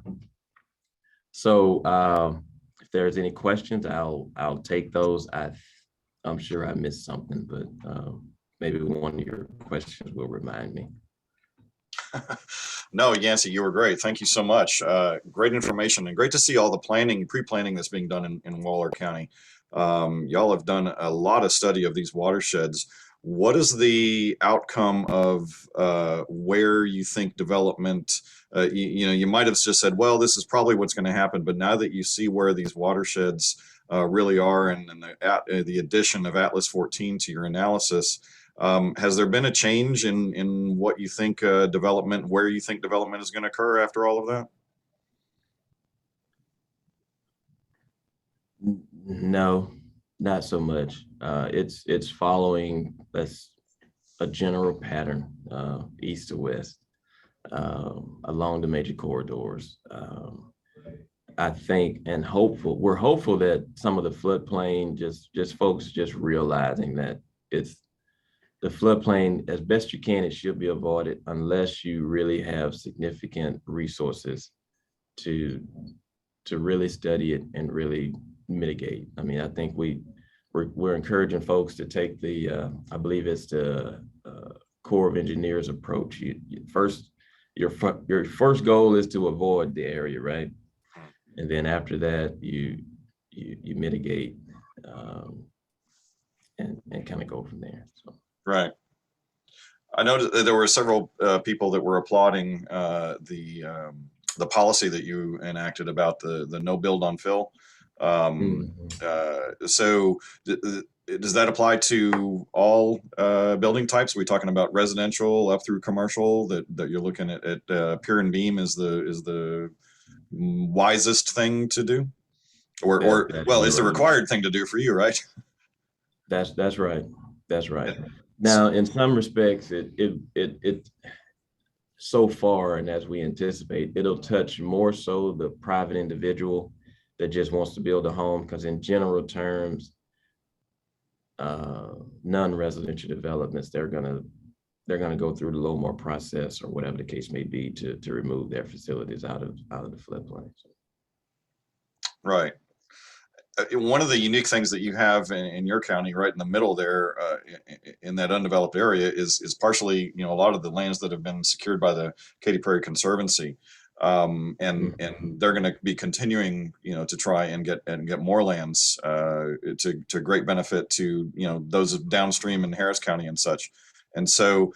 I think that model for what Waller County currently is, it has that rural feel kind of in the middle, but denser in the north and the south, and that's probably going to continue just because you don't have a road system that would change any of that. You don't have a major road, right?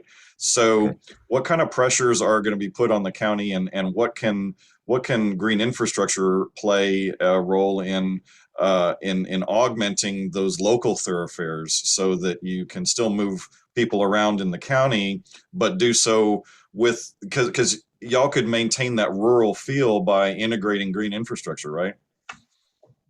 Yes, and oddly enough, the county there was a presentation actually by some folks from ABHR, by the way, to introduce the county to just a general idea of, I shouldn't say introduced, well, that's fair, introduce the commissioners to the idea of low impact development, and encourage that, although we don't have a policy for it, although when folks mention it, we refer them over to what, let's say, the Harris County policy and model.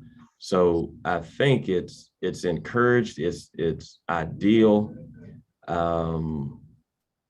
It gets into, as was mentioned in the prior presentation, at what point does the cost not make sense? And then being sure that the county, particularly if it's a road that the county is going to take maintenance over, that is something that we can do and do well, and it not become an eyesore in the name of low impact. So, and we have some troubles with the particular road with regard to that, but I think we'll be okay. Well, Yancy, thank you so much for our presentation today. We really appreciate hearing what you've got going on in Waller County. You're a neighbor of everyone. We need to be thinking more of our region holistically, and having Waller be part of the discussion is really important. So thank you for being here for today, sir. Absolutely. Thanks for having me. Y'all take care. So right now, ladies and gentlemen, we are going to take a short break, give you a chance to get up from your seat for just a few minutes. You'll see some slides from our break sponsors. Beacon Offshore Energy, Harris County Flood Control District, and also TBG Partners. There'll be some short videos, and when those videos are over, you know we're going to get started again. So check your emails, check your texts, and take a break. We'll be right back.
So welcome back, everybody. I think we would like to do very quickly.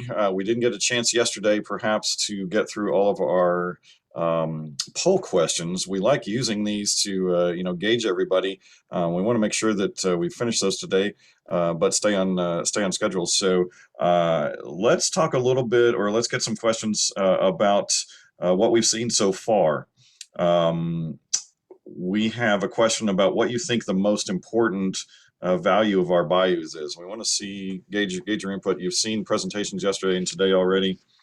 So here you see, what do you think the most important value of our bayous are? Recreation, quality of life, obviously. We've talked a lot about flood protection.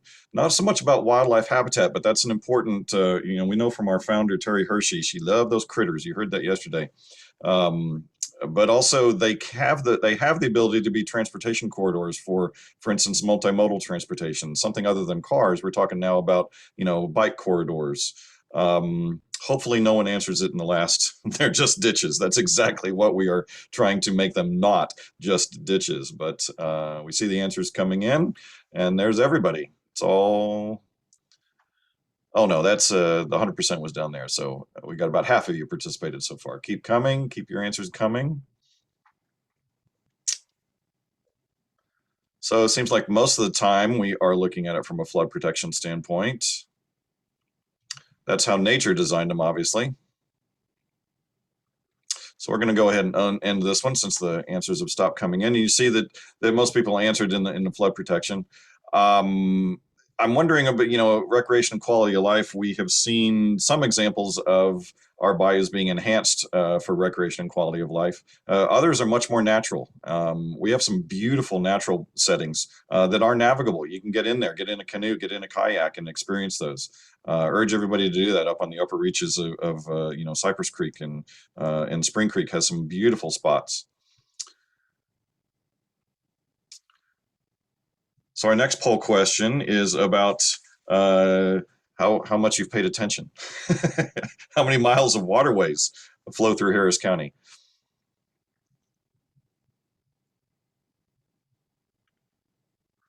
There it is, poll question 7. So how many miles of waterways do you think actually flow through Harris County?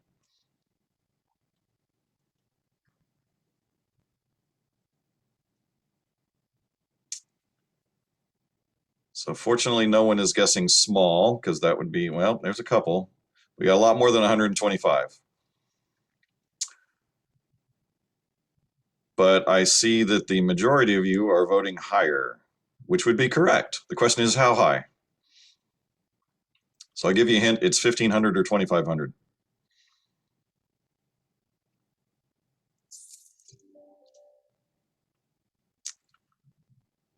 So answers tailoring off. All right, looks about everybody that had wanted to. So that is correct. There are over 2,500 miles of waterways in Harris County. Pretty amazing. The region is filled with these. Are really we've talked about it in different ways over the years, that these waterways, if you think about it from a circulatory system standpoint, these are kind of like our veins, right? And the watersheds are like your lungs. They are cleaning the water as it comes off of surfaces and eventually gets into the veins, into the bayous. So let's go for our final question. We'll get to our next presentation. And that is actually, how many watersheds are in Harris County? So if you've been paying attention in the symposium, you should know the answer.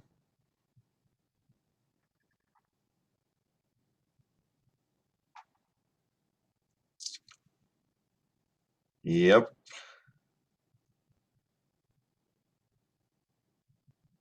Definitely not 5. 40 is a bit much, but you can see those answers coming in, and yeah, starting to level off on the participation. So those of you that have been voting 22, that is exactly right. There are 22 watersheds. The Bayou Preservation Association represents all of them. We want to be holistic about our approach to regional solutions for stormwater quality, for maintenance of these facilities, for advocating for getting invasive species off of these facilities, they are vitally important to the health of our region. And yesterday we heard economically how important they are to our region. And so get to know the 22 watersheds. They're very important. Which one are you in is probably a question that we need to be asking. We'll do that as a map. We have that map when we go out and do public events, and you can take a look at where you are in the world and see which watershed you're in. So with that, we're going to move on to our next presentation. So very happy to have Jessica Holoubek here today. She's a senior attorney with Allen Boone Humphreys. And the mud district model is something that is a little bit interesting to difference from other states, other regions. We have so many of them here in the greater Houston area. They are a huge model for how infrastructure can be built in their area, and there's so much that they can do. Jessica is going to talk about how things sort of get paid for, how we can, the MUDs and the county and the cities all have to work together to the benefit of residents, and how we are able to fund and maintain and grow the ability to have development continue in our area. So Jessica, thank you for being here. Good morning. Good morning. Thank you. Can you hear me okay? A little bit dim, but we can hear you. You're clear. Okay. Well, thank you for this event. Thank you for inviting me. This is the first time that I have watched as a speaker, and it certainly made me pay closer attention than usual, mainly just to make sure I wasn't going to be redundant saying things that you'd already heard about. And as a result, I've actually learned a lot more, and I'm seeing how many pieces need to fit together to create sustainable, resilient, and green flood management. I know Bayou Preservation's focus was originally Buffalo Bayou, and Chris, as you mentioned, now you focus on all of the 22 watersheds. And I can see how that scope expanded over time, because nothing can really be an island, right? Drainage and waterways especially, it's all interrelated. So today I want to talk a little bit about more in depth on one of the pieces we've heard referenced, MUDs, but making sure that we are starting with all the same vocabulary. I have a pop quiz. I'm hoping for full participation, full correct responses. It's a pretty easy quiz. What is a MUD? Is it a mix of dirt and water, a taxing jurisdiction, your source of drinking water, or all of the above?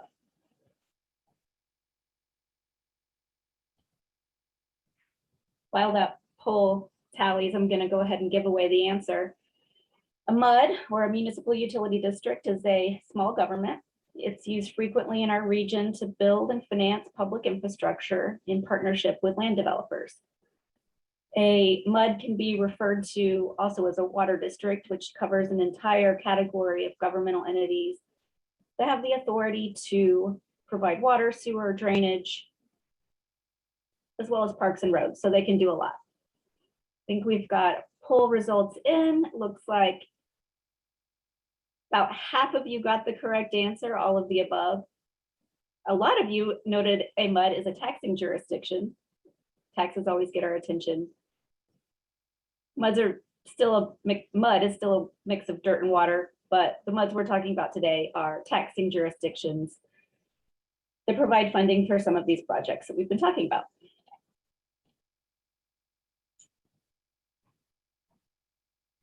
I'm going to highlight a few examples of MUDs participating in green, low impact development through sustainable infrastructure. There's a lot of anxiety, I know, surrounding flood management, especially post-Harvey and rain events following that. So I want to offer a few case studies that are really success stories. And the first, the gold medal winner, is Langham Creek's Frontier program. This is an example of a floodway management and drainage infrastructure program that has moved beyond concrete trapezoids, as near and dear to my heart as a native Houstonian that concrete trapezoids are. It's a great example of using policy to garner landowner buy-in to create sustainable development that's cheaper to maintain because of its resiliency.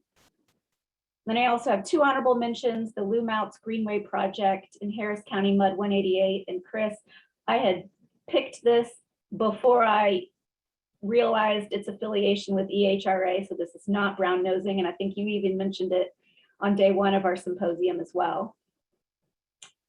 This is an example of a MUD that is or has rehabbed a traditional dry bottom detention pond. And now it doubles as recreational space as well as wildlife habitat. And we'll come back to that notation about it being a wildlife habitat. And lastly is Harris County MUD 71 offers an example of a MUD acting as a developer, building a bioretention cell for the the detention that was needed for the expansion of the MUD's own parking lot that serves their park facility. Bioretention cells have received a lot of coverage in this symposium, so I'm happy to offer another example. But starting with the Upper Langham Creek Frontier Program, as you can see from this image, this watershed, pretty fair in size. It's about 16 square miles south of Cypress Creek and north of where Langham meets Dinner Creek. ABHR, my firm, we represent Harris County MUD number 165 that overlays a portion of this. It's about 4,000 acres and includes development by multiple big name developers. Before I go any further though, I do want to reference Alan Black and Chris Doherty, both of whom were presenters yesterday in talking about this project because they both contributed a great deal in the early stages of assembling the program. And I'm saying that now, and maybe I'll say it at the end of my presentation again as well, because I'm just a lawyer. I'm good at putting words together, but they're the experts on technical issues. So in case they're here, I'm going to punt to them on any technical questions you all may have at the end. Oops. So here we have a picture of what the original Langham Creek channel looked like. It's green. It's a shallow meandering channel across about a 2-mile corridor, provided drainage for what was originally farmland destined to become residential development. The Langham corridor itself included about 3,300 acres of shallow overbanking in the 1% or 100-year rain event. And this fact is important because it's the shallow overbanking and the width of the land that contributed to the ability to build a wide greenway. You might remember that Alan Black answered a question yesterday about how to rehab concrete channels. And he noted that the issue is right-of-way. You need a lot more land for the gentle slopes that are to be planted to avoid erosion. And Langham has that, it had space. In quick history, Harris County Flood Control began planning and preliminary engineering studies on a regional solution for this watershed way back in the 80s. Perhaps that's why it was called the Frontier Program, because back in the 80s, this would have been like the Wild West. And then in 2008, Upper Langham Creek Capital Improvements and Impact Fee Utilization Plan, that's a mouthful, was adopted. And it outlined responsibilities of Harris County Flood Control District in developing a regional solution. The plan was formally adopted in 2009, and it provided for acquisition of right-of-way, remember land is important, using an impact fee that is assessed on developers. They are required to pay a per acre fee when they file a plat with the county. And this impact fee revenue was to be the source of funding for this long-term drainage solution. And you know, developers just love impact fees. Focusing a little more on what the Frontier program originally proposed, this is a drawing taken from a 2014 conceptual channel design report by Fries and Nichols, and it shows the original concept. You can see from this cross section just how shallow and wide the project is. Because Langham existed in a wide flood channel with gentle slopes, there's opportunity to do two things. First, to create inline detention volume through additional excavation or digging down deeper. And also to provide on-site stormwater quality management using what I would call green filtration, or filtering the stormwater runoff through these more shallow vegetated areas, cleaning it through mechanical filtration, sedimentation, nutrient uptake, a lot of the things we've heard through this symposium. So here we've got a project that can offer both inline detention and stormwater quality. Next is needed stakeholder buy-in, or maybe a little landowner regulation. So one of the things that the Frontier program did when established was to set forth a requirement that developers in this watershed discharge directly into the flood control maintained facility. So no on-site development. Now we all know that no developers really like to be told what to do, but no on-site development, no on-site detention means more developable land. And no on-site stormwater quality means no long-term maintenance cost. So the benefit for developers is they could build more and spend less on maintenance. So I've gone through 3 slides already without mentioning MUDs, like I promised I would, so here it is. MUD financing played a major role in the ability to finance the drainage improvements and the acquisition of right-of-way that were contemplated by the Frontier programs. Krista already said yesterday, the expensive part of constructing a tunnel is constructing a tunnel. Projects need funding. Impact fees, as I mentioned, were established back in 2009, but accumulating sufficient funds through impact fees to acquire the right-of-way for the project takes time. And impact fees are only paid when land is being developed. So there's a circular problem, chicken or the egg. How to get access to the right-of-way needed to make this project work. And the solution that flood control came up with was to offer impact fee credits. This allowed flood control to attain right-of-way without spending any money. When a developer dedicates the right-of-way necessary for the project, they earn credits that can be used against the impact fees to be assessed later on when the land is platted. Which all sounds great, except for the landowner may not be the entity who ultimately would be charged the impact fee. They may not be the ultimate developer. And the landowner wants to be paid now. So enter stage left, your friendly financing MUD. The MUD financing allowed landowners to be paid for rights of way, and the impact fee reciprocation agreement allowed for developers to still receive the benefit of those impact fee credits. And it worked like this. The landowner conveyed its land to the MUD, who in turn paid the landowner using proceeds of bonds that were secured by a levy of taxes on the landowner's property. Now you might be worrying about a developer or a landowner making a big profit at taxpayer expense, but one thing to keep in mind is that MUDs are highly regulated. The purchase price of the land is regulated by the Texas Commission on Environmental Quality, whose rules say that a MUD can only pay a landowner its cost basis for the land plus costs of carry. So the landowners weren't necessarily making current market value, but they were at least getting funding sooner. And then the MUDs then, under the terms of this impact fee reciprocation agreement, conveyed the land to Harris County Flood Control. And a bank of impact fee credits were developed based on the purchase price of the land paid by the MUD. So developers could draw on the bank as plats were filed. So now we've got access to right-of-way through MUD funding, but Frontier programs on a roll.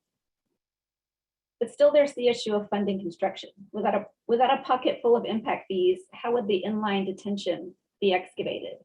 And who would do the stormwater quality plantings? To the rescue again, the MUD's financing. And it worked this way.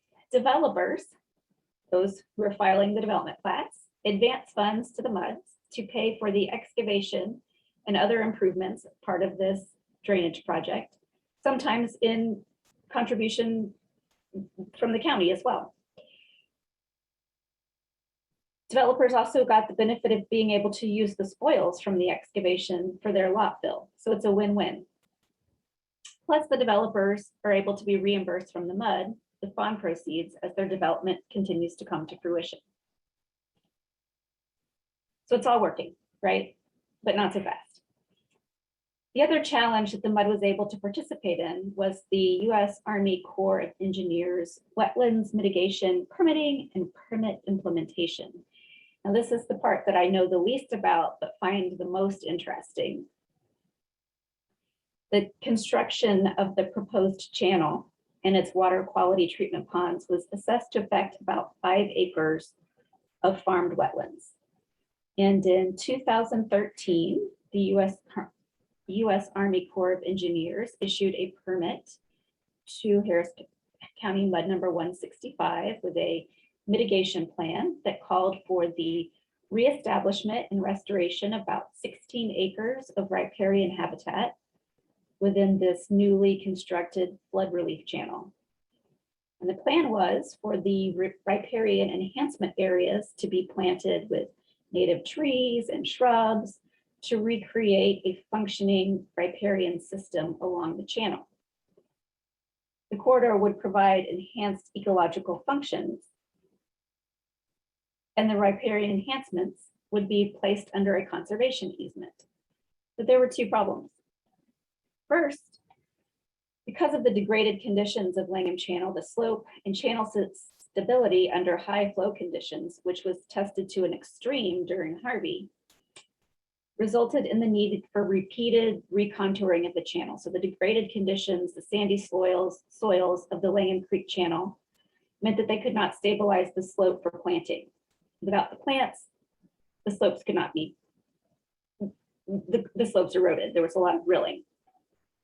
The second problem we faced was who was going to maintain the conservation easement.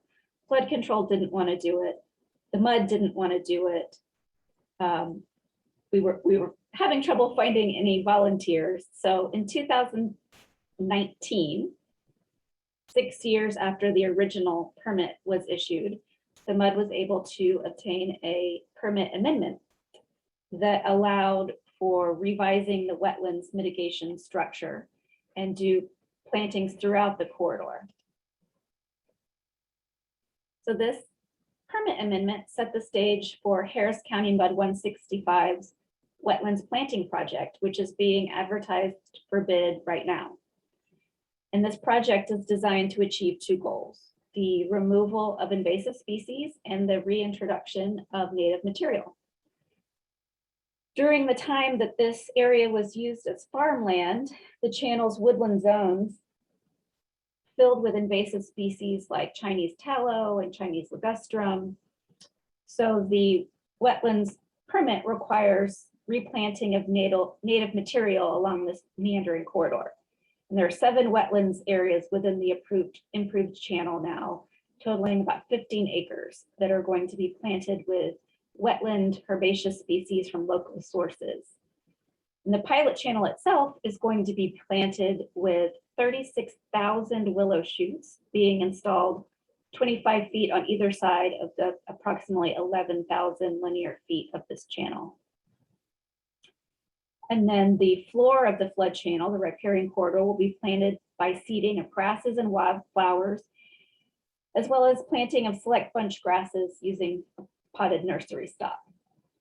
Once planted, the contractor that will be hired by Mud 165 will also be required to implement an invasive and noxious plant control program for the following 3-year period. So they'll be charged with removing any Chinese tallow that pops up, cattails. They'll also provide monitoring reports at yearly intervals for the 5 years following the initial planting.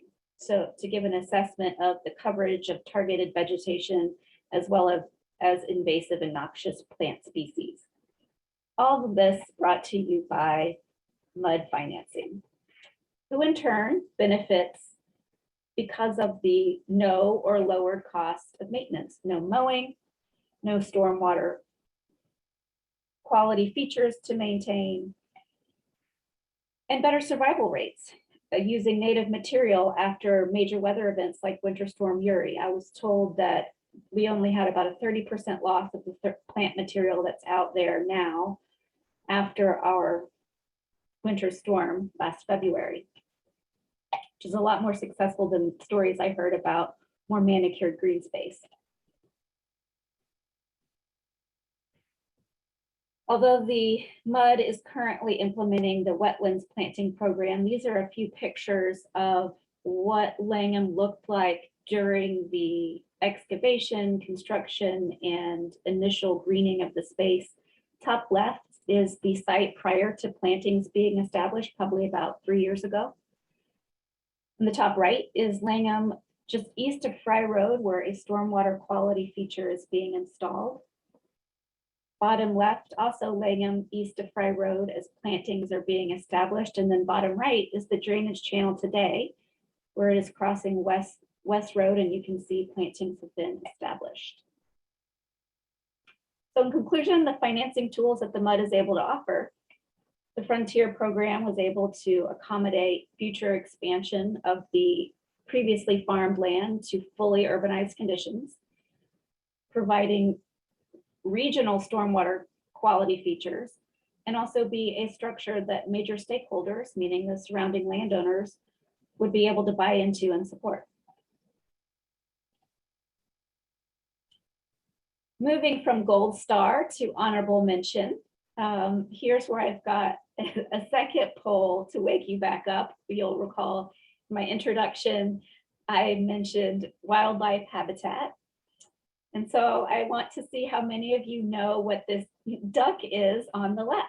Is it a native or non-native? Native Texonian duck with adorable offspring, or is it the non-native Muscovy duck overpopulating the habitat? Sometimes our green space initiatives have some unintended consequences. Looks like most of you are getting this right. It is in fact, well, I'll wait for the poll to finish tallying. Okay, we're about done. The duck is in fact a non-native Muscovy duck. It's caused a lot of division in the community, what to do with this cute little guy who are overpopulating the greenway and causing traffic problems, getting into people's backyards. But nevertheless, it's a pretty project. It began initially as a maintenance issue with an existing dry detention basin, lots of mowing, lots of overseeding, lots of fertilizing. And as the district's engineer said to me when I was speaking to him about this project, you can do a lot with $1 million. So the MUD had funding, and they decided to turn this dry detention basin into an amenity pond using native plant materials that were selected for their ability to survive in the harsh conditions of the basin, as well as providing flooding filtration for improved stormwater quality. So phase one was to excavate the wet bottom, reducing the difficulties that were associated with maintaining a dry bottom pond. And then phase two of the project was renaturalization of this facility and planting native plants that could handle typical weather patterns, but could also handle being underwater for upwards of 48-hour periods of time. This detention pond was put to the test just 3 months after its initial installation was completed. It was inundated with over 18 feet of stormwater runoff that was stored in the basin for several days. And after the water receded, the project worked. There was no damage to the plant material or landscape features and no need for any rehab.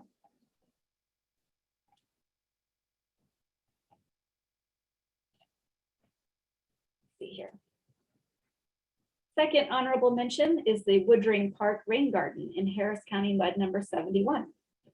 Now this is an example of a MUD acting as a developer and implementing low impact design itself. Don't want to influence anyone, but these design plans were just submitted to the county for approval, so fingers crossed. Although I am optimistic because this project implements the county's own low impact development plans that we heard more about yesterday. You can see on the right-hand side, the slide shows the rain garden cells. The district is expanding its parking lot that serves its own park facilities. And as we know, when you add impervious cover, additional stormwater detention is needed to account for that. But instead of adding yet another detention pond, this MUD decided to go green and install a bioretention cell to provide for water quality as well as water quantity control. So using the plants and soils and microbes for what I've previously called green green filtration, the pond removes pollution and slows the runoff of stormwater, plus it's pretty. I think I've saved us some time by making a pretty quick presentation.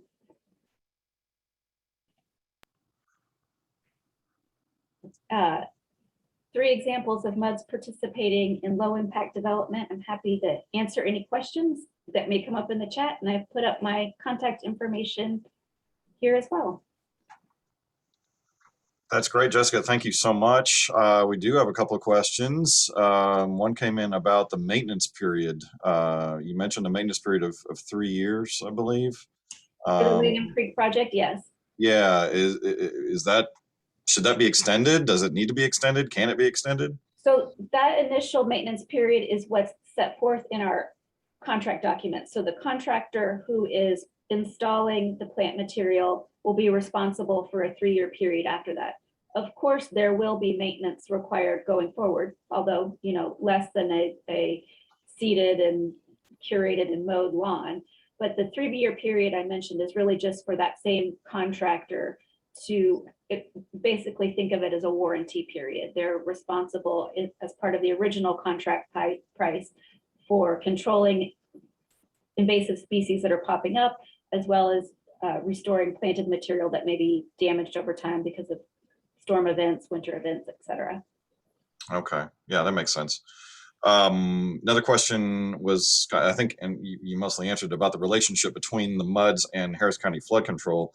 It's really, flood control always has the jurisdiction over all of the drainage, but the MUDs are responsible for the maintenance of those facilities inside of their district boundaries. But they still have to comply with all of the regulations about releasing that water into the flood control structures. Right, and in this particular instance, though, the Langham Channel is actually conveyed and maintained by flood control. So the district itself isn't maintaining the channel. You're right. For the most part, municipal utility districts, they exist to provide that overlapping function. In this instance, this is an example where the MUD's participation really was about the funding and the finance. We were able to help Harris County Flood Control acquire that right of way early on so that the improvements, the excavation, the plantings could be done ahead of development and be there for when the homes were being put in, and avoid a bunch of, as somebody in an earlier presentation described, holes in the ground. There's no on-site detention in those development. They're all required by flood control to flow into Langham, which provides inline detention, slows the water down. I think that answered the question. Yeah. What about the ability for the MUDs, and has there been an uptick, as the question put it, in reimbursements for green infrastructure inside of a MUD environment? Have we seen new monies being dedicated? You mentioned the MUD 71. How prevalent is this now? We got a good trend going? We do, and part of that goes back to a expansion of the law that occurred a number of years ago. Originally, MUDs were tasked and had the authority only to fund water, sewer, drainage infrastructure.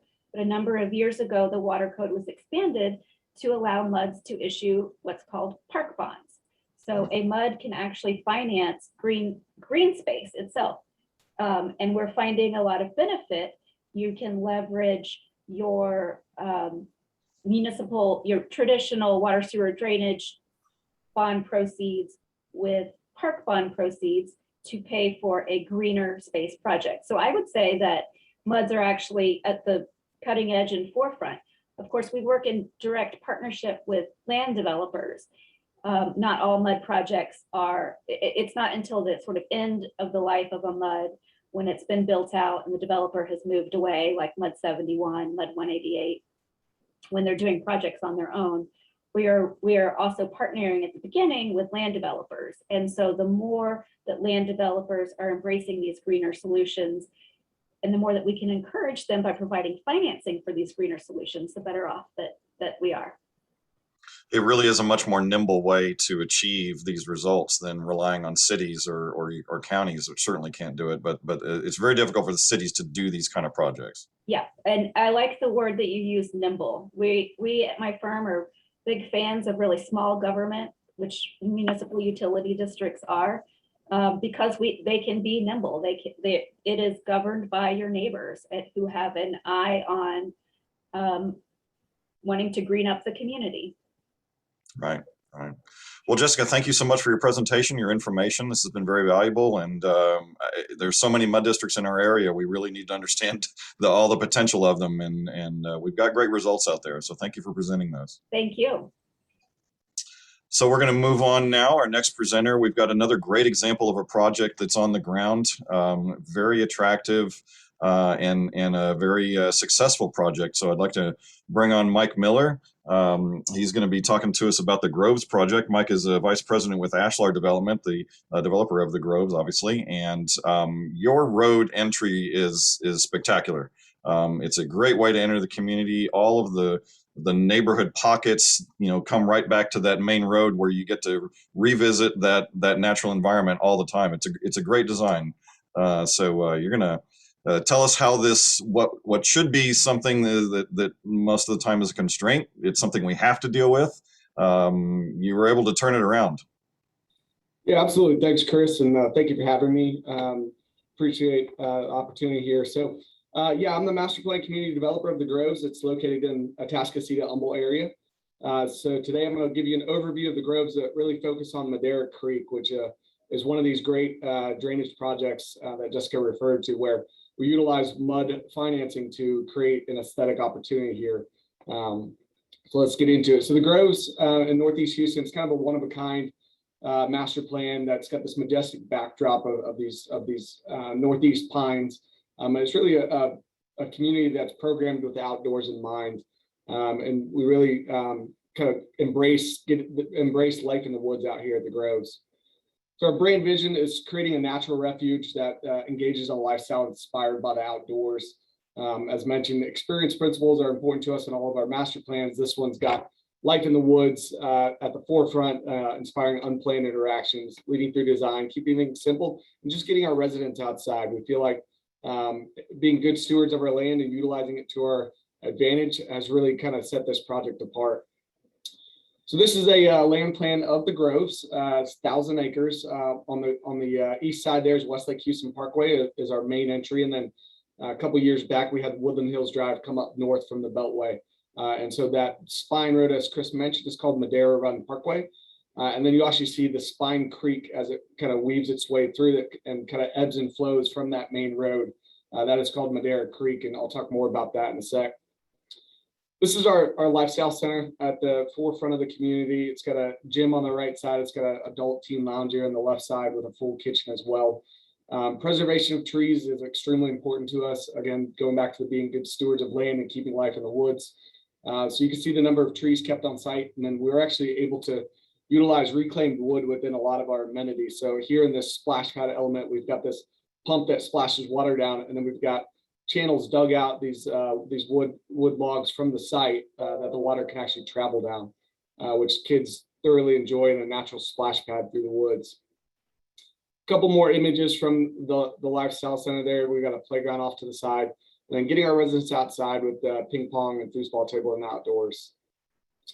This is called Fish Camp for us. This is a fully stocked pond with bass and bluegill, and we have Groves to Go packs that our lifestyle director basically allows residents to come by, grab a fishing pole, grab a tackle box if you've never fished before. Gives you the opportunity to experience what an East Texas fish camp is like. And we host over 100 events annually for our residents. This one is a key area that we host father-son fishing tournaments, fish camp Fridays. We've had mother-daughter fishing tournaments as well, and picnics as well around the lake. So this is the core of the Groves, the Hearth Amenity Center at the south end, and then our school complex on the northern end there. I'll show a little bit more of each of those. So the Hearth Amenities Center is situated along Madera Creek, and I'll get to Madera Creek in a sec, but it's really the spine to the community where all of our park spaces and amenity centers kind of peel off of. So this amenity center is our main one. It's got a resort style pool, covered bath pavilion, oversized pavilion for gatherings, and then a dock space as well along Madera Creek. And we always consider our amenities to not only be passively used and actively used by our residents, but we always think about activation and keep that in mind. So our lifestyle director with that dock is able to host movies on the lawn or bands down at the dock. So that's a key element within our communities. And this rec center here actually won Greater Houston Builders Association Rec Center of the Year. And it's the only one without air-conditioned space that's ever won the award. So it's quite an honor to take that one home. Couple of views from on site there at the Hearth Amenities Center. You can see that dock I referred to in the bottom left. It's called the Hearth because it's centered around this hearth fireplace here. Some hammocks off in the woods on the bottom right. Again, activation at night is important. So we got festoon lighting, we got lighting at the pool area. We got a synthetic turf lawn within the pool area, and then your Instagram moment, your get outside sign that you can come and take a picture with. You see the oversized pavilion there. And the resort style pool as well. A couple of images here. This is our elementary school. Both schools are PhD educated principals. This complex is really neat. It's got collaboratory space for each of the grade levels and a two-story kind of library space as well. With they call it the media cloud up top. And then our Westlake Middle School campus, which looks like a college campus, 3 stories. They have a gym for games and a gym for practices. It's also a STEAM campus, so science, technology, engineering, arts, and mathematics out there. And then our Kitty Academy just recently opened as well, daycare facility within the groves. And then between the school complexes this is called the Insperity Adaptive Sports Complex. This is a joint project between the YMCA and Humble ISD that we were involved with as well. And these fields and playground are for children with disabilities to be able to play ball and also enjoy the playground facility there. So I got to throw one of the first pitches when they opened the facility, which was neat. This is our Canopy at the Grove section. This is a section that just opened for Toll Brothers, exclusive gated section with exclusive quarterly amenity, or exclusive quarterly lifestyle events specifically for those residents. And within that area is their own park called the Yard, which is a beer garden style inspired park with bocce ball, cornhole, foosball table, and just some outdoor space for gatherings. So let's get into Madera Creek. As you can see, this is looks almost like a natural creek. That's the intent. That was what our design team sought out to do. It was a design driver to basically create this natural drainage way that complements the existing trees on the sides of the creek. And then we integrate some reforestation, kind of blend the two together as the creek goes down. And basically, it creates this natural look and feel to it. We also have a 10-mile trail system within the groves, and a lot of that kind of hugs the bank of the creek and offers the connection to these different park spaces and amenity centers out there. And it's really created a natural ecosystem for us. We've got numerous animals and birds and all sorts of wildlife there. So it's actually a certified wildlife habitat from the National Wildlife Federation, which is a really neat badge of honor for us. And we've got feeders for deer, squirrels, birds, squirrel houses. We've got apartment bird houses, which are multi-story bird houses. And then we've got bat boxes too, which bats are very good for preventing mosquitoes actually within the community. And then we kind of opened up the view quarters and really worked hard to bury our outfall pipes and minimize the unnecessary concrete riprap out there, and create this meandering form that slows down the water and filters it as it kind of winds its way through the community. So our engineering constraint was a stormwater conveyance channel, and we turned it into an aesthetic opportunity with this naturalized creek here.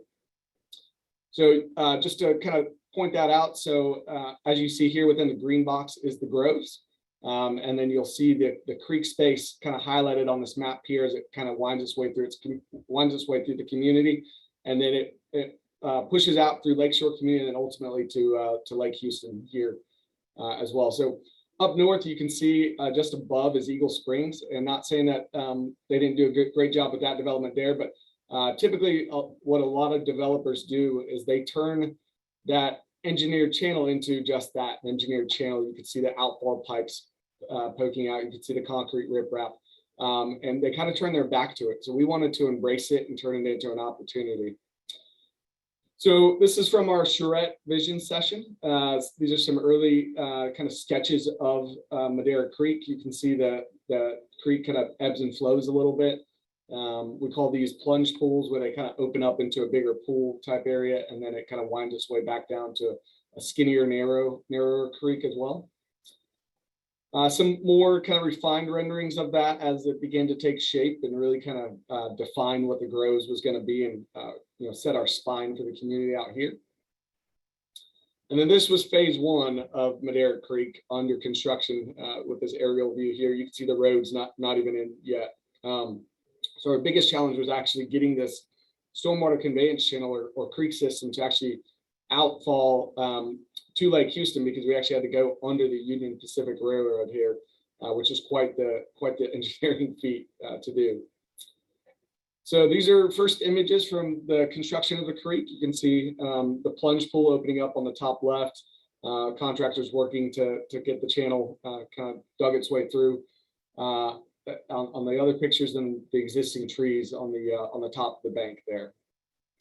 This is actually an image from literally tunneling under a railroad. If you can imagine enormous box culverts basically digging a tunnel and sticking those through underneath the railroad that was in operation. It was quite the engineering marvel. So hats off to BGE for this project here.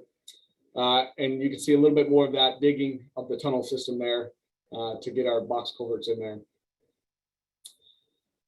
So this is once we got the box culverts in, creating kind of the wing walls, and ultimately you can kind of see that that tunnel there. You see the railroad there, and the challenge of getting from one side to the other. It was just mounded up hill with a railroad on top. So it was quite the engineering marvel to get that completed. And ultimately, this is what Madera Creek looks like today. So we just completed the construction of it about 6 months ago or so. And so we're working on amenitizing the remaining portions of it and finalizing our park system. What this creek allowed us to do is to have a park within a quarter mile of every residence out at the Grove. So that's a really neat aspect to be able to boast. And a quarter mile, if you can imagine, that's a 5-minute walk to get to your park system or trail system or anything like that. So some fun facts about Madera Creek. You can see the certified wildlife habitat at the bottom left. Madera Creek is 68 acres of open space. We've got about 850,000 cubic yards that'll be excavated. That's 172 million gallons of water that can be detained there. And then it's 12,360 feet long. So it's the length of 10 Empire State Buildings stacked on top of each other. And that's what it looks like today as it's amenitized. We have a natural grass habitat program where we biannually mow some of the banks now, but this is fresh off of one of our mows here. And then we're able to create these pocket parks along it. So Harmony Station Exploration Trails, this is a couple parks that just come off of that trail system along the top of the bank and create these moments to kind of happen upon where you can play the music, or you can see the mirrors on top of the wood piles there in the bottom left that reflect the canopy of the trees, and then just a little stone pyramid there as well. Again, 10 miles of trails. We have trails delineation mile markers, if you will, and trailheads. We actually created a trail map out there too that's very much like a ski trail map that our residents can take and go explore the trail system out there. And then this actually won Community Amenity of the Year. This is called Mini Groves. This is a toddler version of the Groves, a toddler playground version of the Groves as a whole. So you can see Madera Creek kind of wind its way through. In the blue, you can see Fish Camp on the left with the fenced-in toddler play area. Our entry tower is represented by the slide tower there, and then our board form entry walls as well. So this is right off the creek as well, but you can see the creek in the background there. An aerial view of all of that, Madera Run Parkway, our street system, becomes Madera Run Parkway Track, and we've got it stocked with these little kid cars and bikes and whatnot. A couple more images of that. We've even got scaled down version of our signage out of the Groves within the track as well. And then this park was very special for me because I've got twin boys that were 5 when I was designing this park. So Matchbox cars was huge at that time. So we created a Matchbox car track off of our slide tower as well, which is really neat.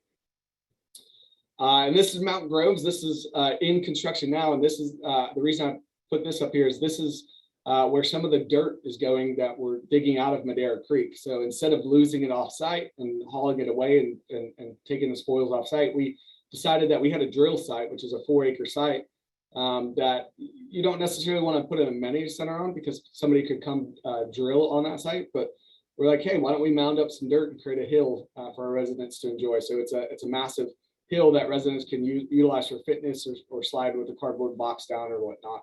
So again, another engineering constraint turned into an opportunity. We've got numerous signage along it. That's all interactive.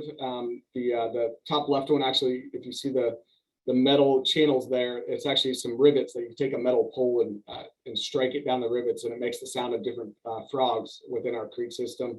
We've got a labyrinth. We've got a scavenger hunt element. We've got fish scales to take a rubbing of. So really neat kind of educational signage out there as well. And then these are educational signage that actually just got installed, but we've got lucite, bugs casted lucite that our residents can explore from multiple angles.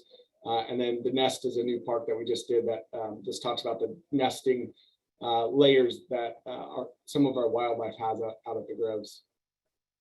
A couple more educational signage elements there.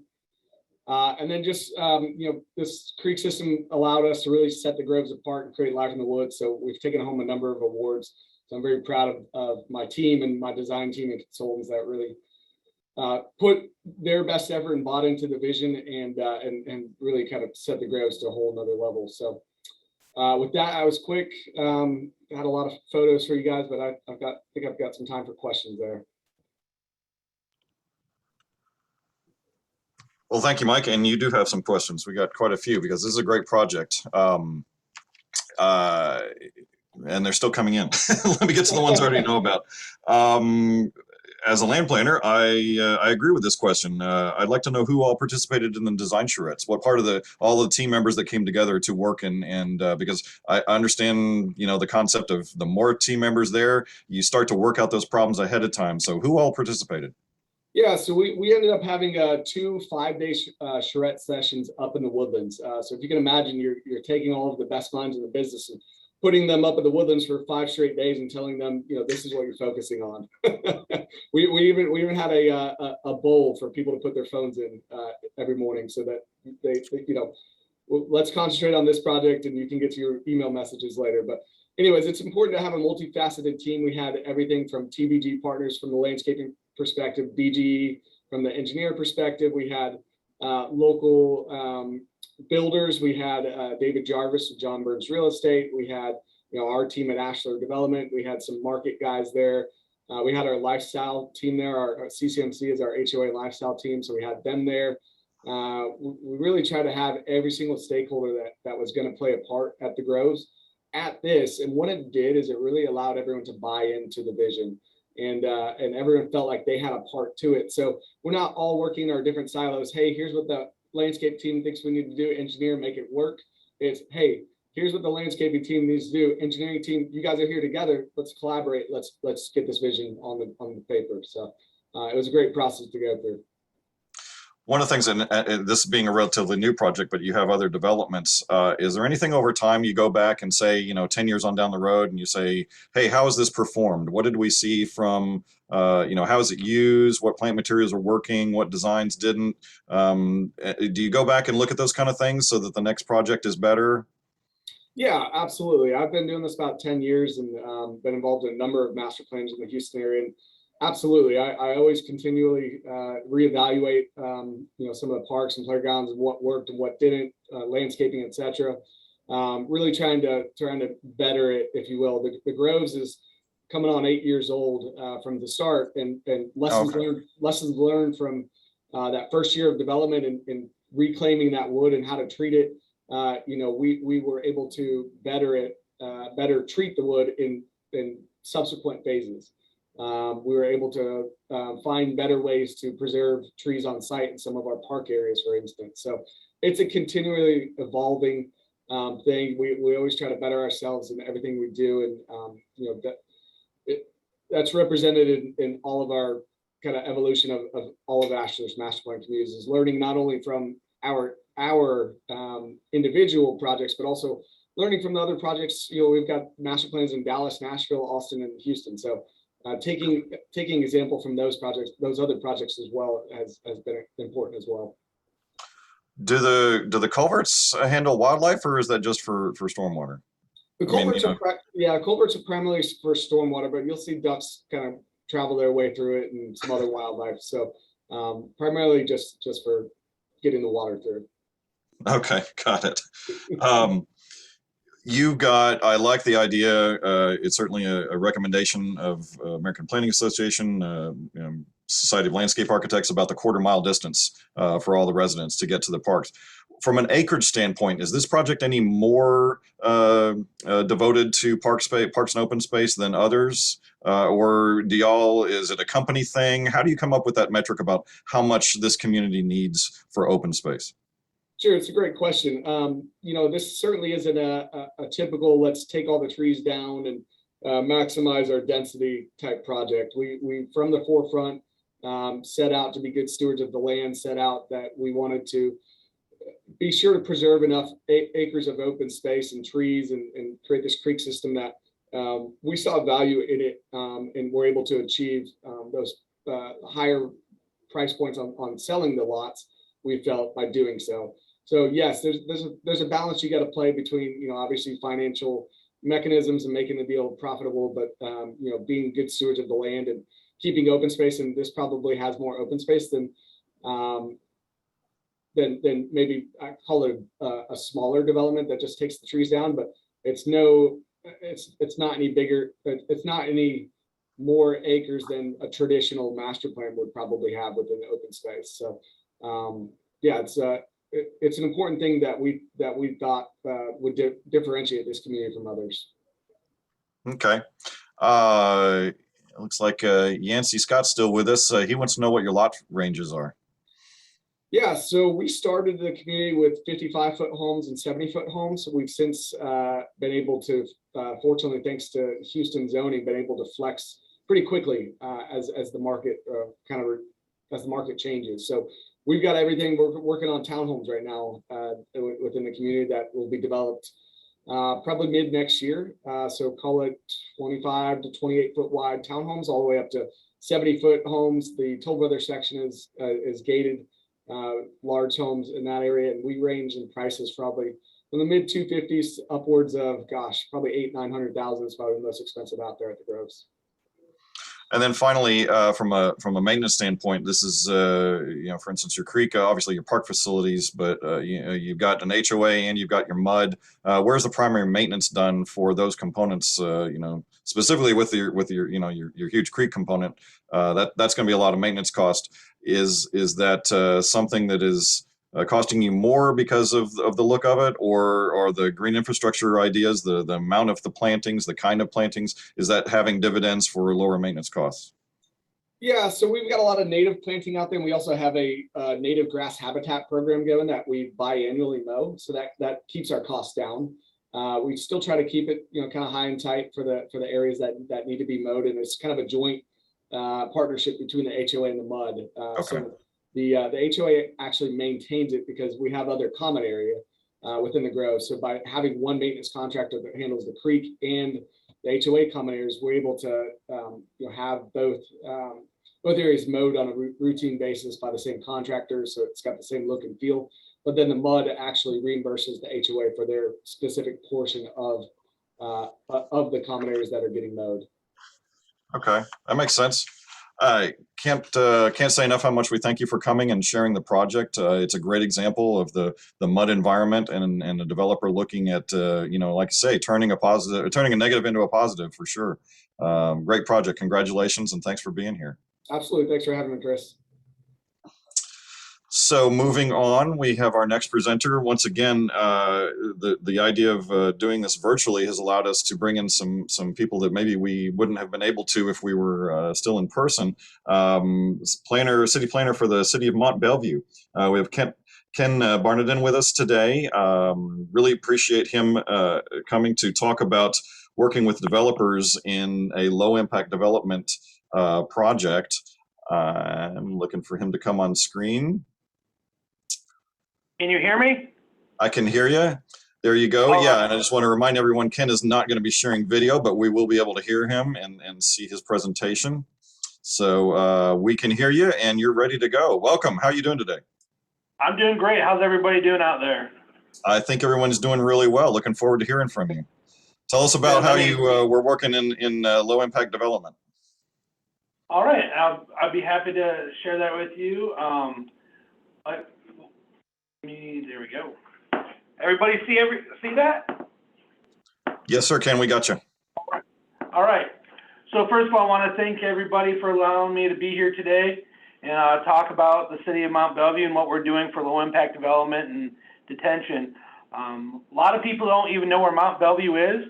If you look here on the map, you can see we're east of downtown Houston by about 30 miles. We are a home rule city of nearly 9,000 residents. And I'm happy to announce in 2019, we won the Texas American Planners Association Community of the Year for the state of Texas.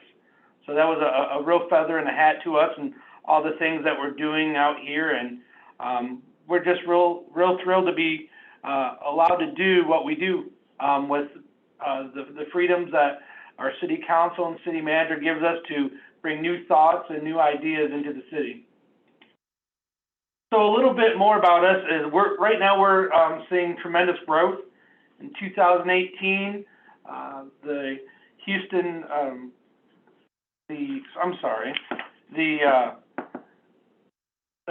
Business Journal had us at the 4th fastest growing metro community in the Houston area.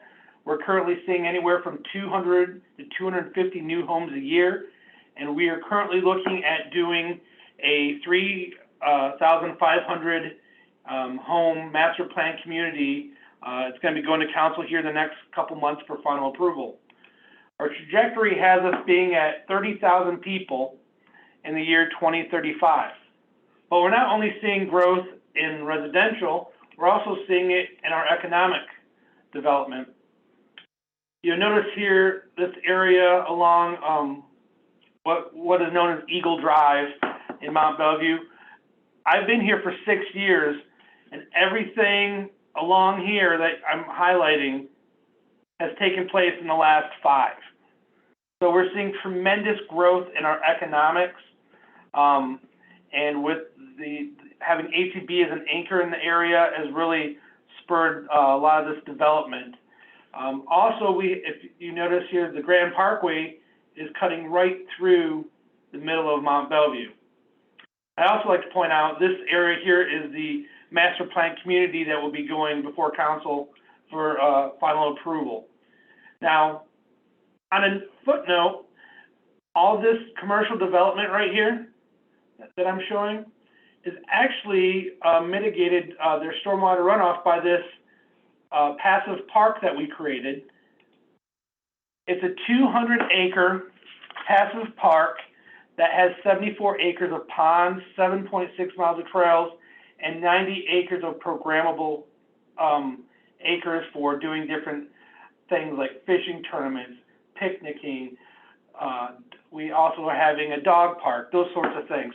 So we're not only prescribing our detention pond criteria to developers for new development, but to ourselves. We're leading by example. So, many municipalities in the HGAC service area and Metro Houston have worked hard, with their stormwater management guidelines and ordinances throughout the years. Well, a lot of times these efforts leave an undesirable hole in the ground just for capturing water. So one of the things that we did was want to create some different aesthetically pleasing and different core values to moving forward with how we want to have our detention work. So these were some of the challenges that we were facing prior to me getting here and prior to the detention pond. You can see here that we have visible outlets, we have erosion, visible infrastructure, lack of landscaping. Believe it or not, these houses were being sold as lakefront property, which I'm not a real estate agent, but it doesn't look like a lake to me. It looks more like a lack of maintenance on a detention facility. Here's some more issues that we were facing with exposed infrastructure, lack of maintenance, litter, just very undesirable and very much an eyesore to the community, and by all intents and purposes, a poor use of land. Here's another example where we have a detention pond that's completely surrounded by barbed wire and chain link fence. More erosion issues, lack of landscaping, very, very blah, to be quite frank. And then we start seeing this with the smaller scale commercial lots that require detention, where there's a lack of maintenance, litter, just very much not what our community envisioned as being beautiful, being kept. Once again, erosion, lack of landscaping, just a hole in the ground. And this is a good example. You notice right here we have a commercial multi-tenant building. And this area back here was their detention basin, and it's really just to capture water and nothing more. So when the city of Mont Belvieu was reviewing their detention criteria, it became very apparent that we needed to do more to not only mitigate the flooding, stormwater, but also create an asset for the community. So we started to build some fundamentals to move forward. We wanted to, first of all, mitigate runoff and flooding, create aesthetic value, provide a community amenity, have a sense of stewardship for everything, and no more cookie cutter ponds, no more holes in the ground. With the help of Cobb Fidley and Associates, the city began working on a new criteria manual for the stormwater detention facilities, and the final draft to City Council was approved in 2017. So what does this mean? Well, the overall purpose, you can see here, was to guide developers and designers to implement a detention facility standards for aesthetics and recreation. We called it the STAR program. And the STAR program is a point system where you get an a la carte approach to grabbing different aspects and getting a numerical point total for the project. And these are broke down by geometrics, landscaping, hydraulic facilities, maintenance, structural amenities, and low impact development. You'll notice here that the STAR program has a score of required of 145 for residential developments and 100 points for commercial developments. And this is mainly because when you're dealing with a lot of these small commercial properties, they just don't have the land to dedicate for detention facilities.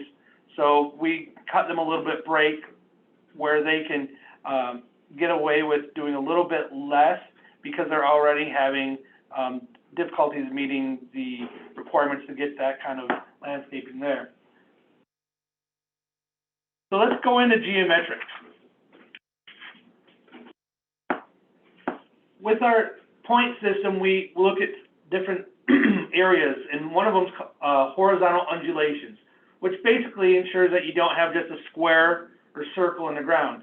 You can see here with the different curvatures of the detention area, it looks more natural, similar to what the Grove was doing, making it natural features where it looks like you built around the wetlands and detention and then building the detention. Here's a good example of along I-10 where this little detention facility has used undulations, both vertical and horizontal undulations, to help make it more desirable looking. Once again, there's some more horizontal undulations. Then I alluded to, there's vertical undulations or berming that you get points for. Just kind of changing the topography of the land, creating a more aesthetically pleasing area, as well as being efficient for capturing flood waters, as well as creating an environment for wildlife, as well as filtration for natural runoff. We also look at giving points for creating sidewalks along the edge of the detention, which I'll get into more a little bit later. But one of our biggest point items is creating a wetland. You'll notice here that creating an island or refuge for birds, turtles, or other wildlife in this picture, you get more points. In fact, with that alone, you get upwards, I believe, of 100 points for creating a wetland. So for residential developers, that's a huge plus and gobbles up a huge amount of points for development. Showing an island example. So the third item is the landscaping that we score upon. And this takes into consideration tree spacing, shrubbery, annual plantings, aquatic landscaping, which goes back to creating a wetland facility. Here's some examples of some of the landscaping that we show developers that we'd like to see.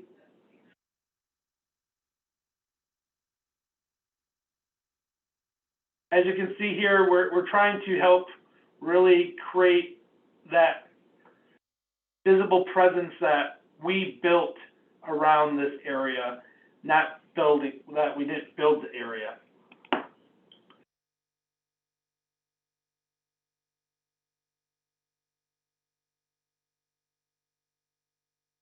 And then when we're dealing with the hydraulic facilities, per our definition, this refers to any channel or pipe with conveyance and then not any inlet or outlet of a quantity of structure. All hydraulic facilities shall be designed and conveyed to prevent erosion and runoff. So this picture here is a pretty good example of your typical inlet and outlet, where you have your visible outlet and your visible inlet. So you get minimal points for that. When you move on to, let me back up one, sorry. When you start getting additional points, you do things like this, where you have a stormwater outlet that's kind of obscure, but you can still see it, but it's got a little bit unique design to it. Then you have a hidden outlet and hidden inlet. And then once again, you have another completely hidden outlet and completely hidden inlet. And this is my personal favorite thing to see. If we could have all developers do something like this, obviously, it would be very aesthetically pleasing and also community amenity for many of our neighborhoods. This is go back to some of the things that we currently have out there. Nothing's hidden with this outlet.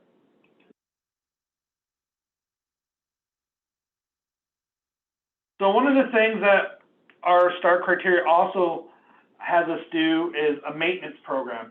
And with this maintenance program, we make them put irrigation systems in. Obviously, we know the importance of irrigation to provide healthy levels of oxygen for the habitats that live within the water. And we know that what happens with stagnant water, the smell, the mosquitoes, the algae. So you get points for having irrigation in your ponds, whether it's underwater irrigation or top water.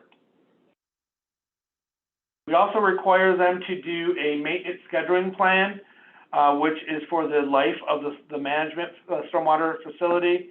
And it also gives us a period of time when they will be maintaining it and what they plan on doing. In addition, they do a maintenance responsibility plan, and this is where we get a lot of our teeth for helping ensure that it stays maintained, is they sign an affidavit stating that they are responsible for any repairs, restoration of ground surfaces, walls, dams, structures, whatever fails, vegetation needs to be replaced, it gives us the teeth to go after them and say, hey, as a condition of approval, we approved this, and in this affidavit, you said you'd maintain it. And if you don't, then we will cite them for a ticket and then take them to municipal court to go in front of the judge. So this is where I get to have a little fun with our STAR program, was with the structural amenities. There's so many things out there that people can be doing to add to their facilities, and you get points for all this. You know, having a bench seating with lighting, creating an amphitheater type seating and trails, and in an ideal situation, this would be what I envision our neighborhoods having one of these for neighborhood concert, neighborhood events, something to really be an amenity and asset to that neighborhood. Our neighborhoods range anywhere from 150 homes to 500 homes. So to have something like this within walking distance is, I think, very important. Having structures and canopies for shade, trash receptacles, this is a big one. Especially it helps keeping the litter out of the detention ponds and filtration systems. Sidewalks. And of course, having a dog waste station. So often we hear complaints at our parks where people don't clean up after their dogs, and they expect the city to continuously go out there and clean up that mess. And with regards to the structural amenities, we're open to any concept. I mean, if it's not specifically listed in our criteria and is something new and a good idea, we will definitely give that lots of consideration. Moving forward, we also give points for low impact development. You can see here an example that we would accept would be collecting rainwater, having a wetlands, having an urban rain garden.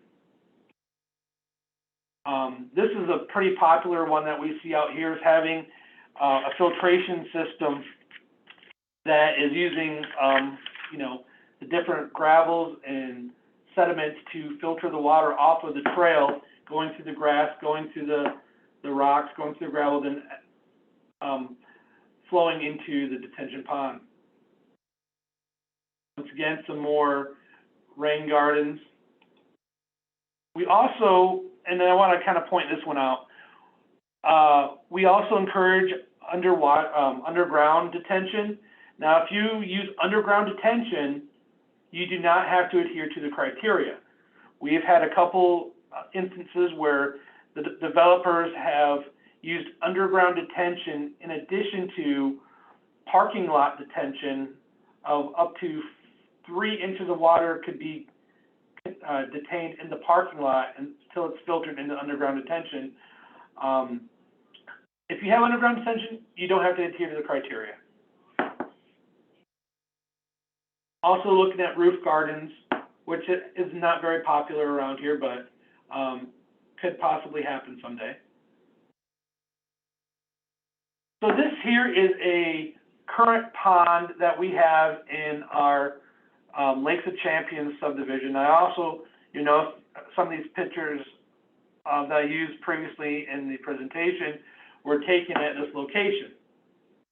You can see the exposed infrastructure around the pond. You can see the erosion taking place, and you can just kind of see the sparse landscaping along the perimeter of it. So according to our criteria, and if you were to take things in our criteria and overlay that on this photo, this is what it looked like. So you go from having something that the neighborhood could utilize and wake up every morning and say, wow, look at this area, versus what we previously had, which is just really a triangular hole in the ground that's eroding and has no covered infrastructure and lack of landscaping.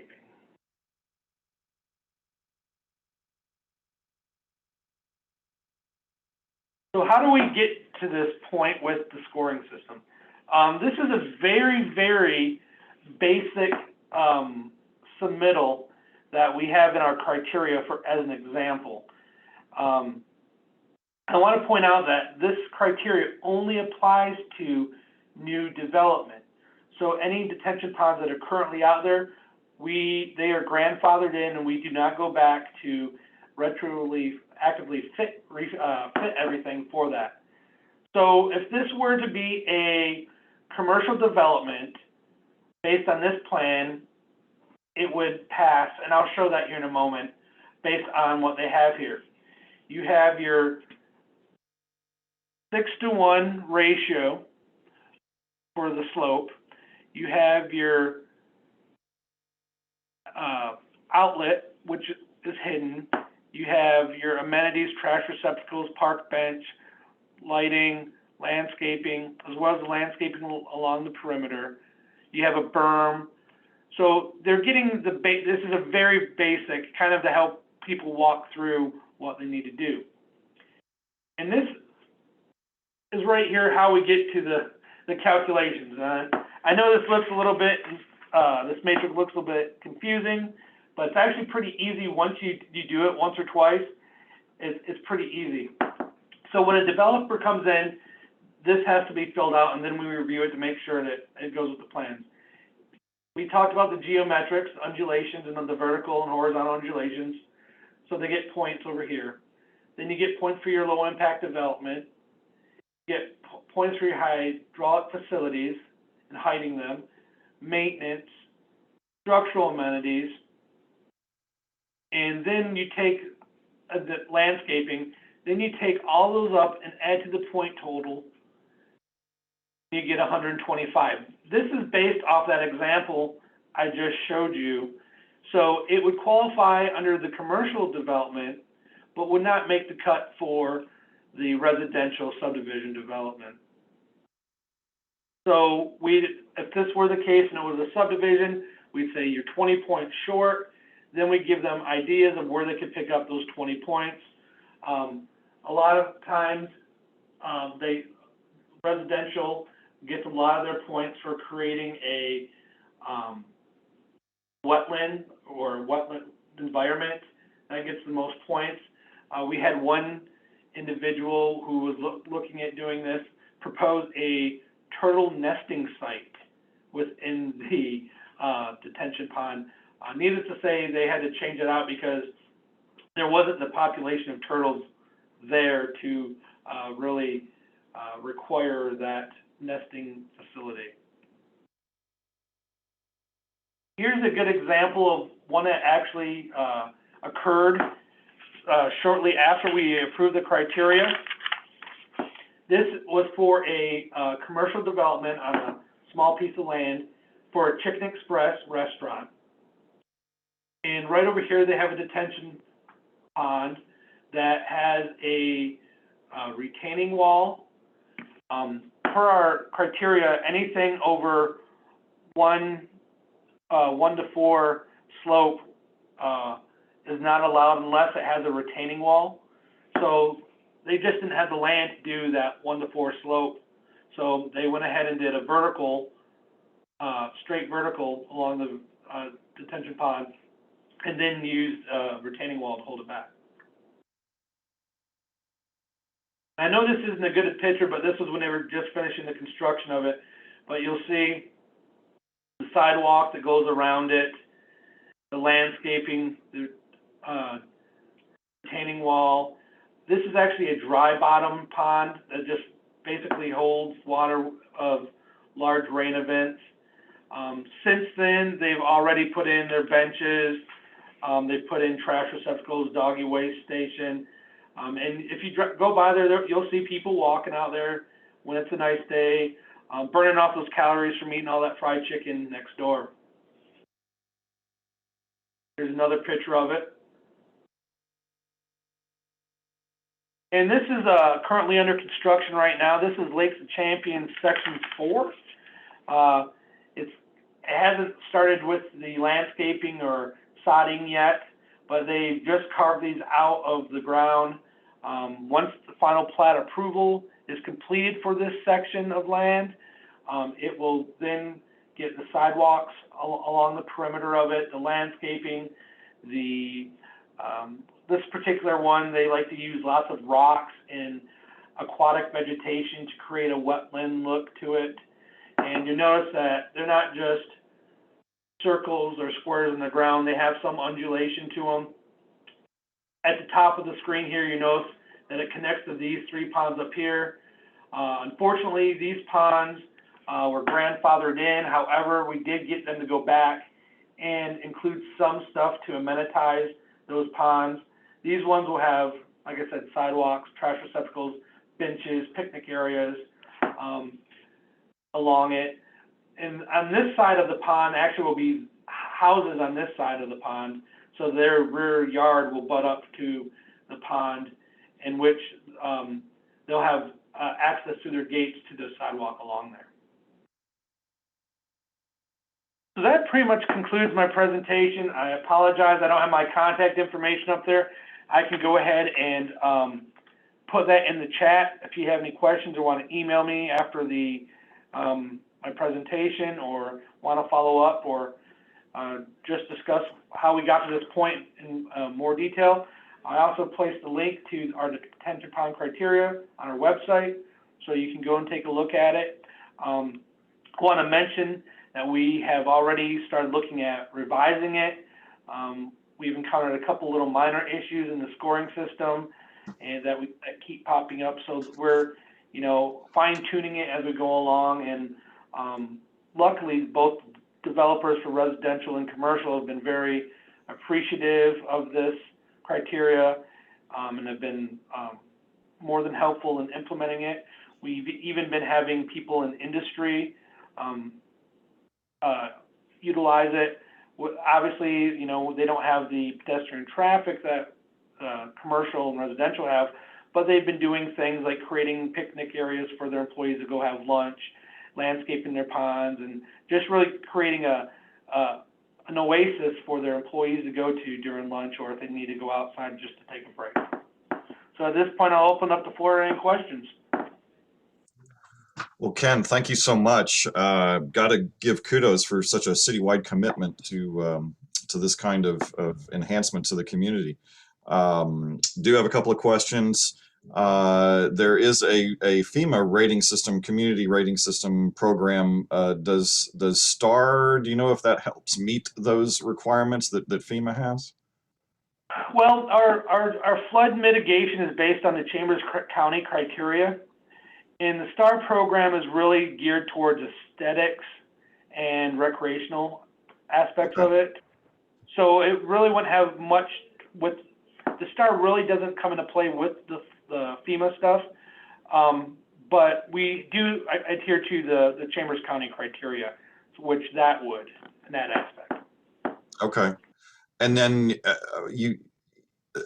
great that you have such criteria. It's so well spelled out that look like a lot for the developer to figure out. But once they do, obviously they're getting something back, right? You mentioned how, and this is how low impact development works, where you meet the criteria, you're gaining something in return. When developers go above those incentives, what are the incentives to go above when they achieve the baseline points? Is there more that they can get in return?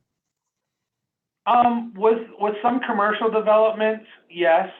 We don't offer any kind of tax abatements for residential because it's so high in demand for residential development out here.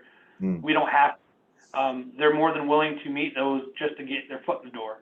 Okay. Commercial development, we incentivize them where if they're doing tree mitigation, we'll cut them a break on their tree removal permit. We'll also look at doing different. It's a really good commercial tax base, and will help, with the city. We offer tax abatements to almost any commercial entity actually who wants to apply. So we work with them on that aspect and say, hey, this will go a long way moving forward, should you wish to go for a tax abatement down the road. So and we really haven't had any pushback, because the level of development out here is mind-blowing, and people want to be out here. And so we did at first, when we first rolled this out to the developers, we had them, before it was approved by council, we rolled it out to the developers and had them see what they could do.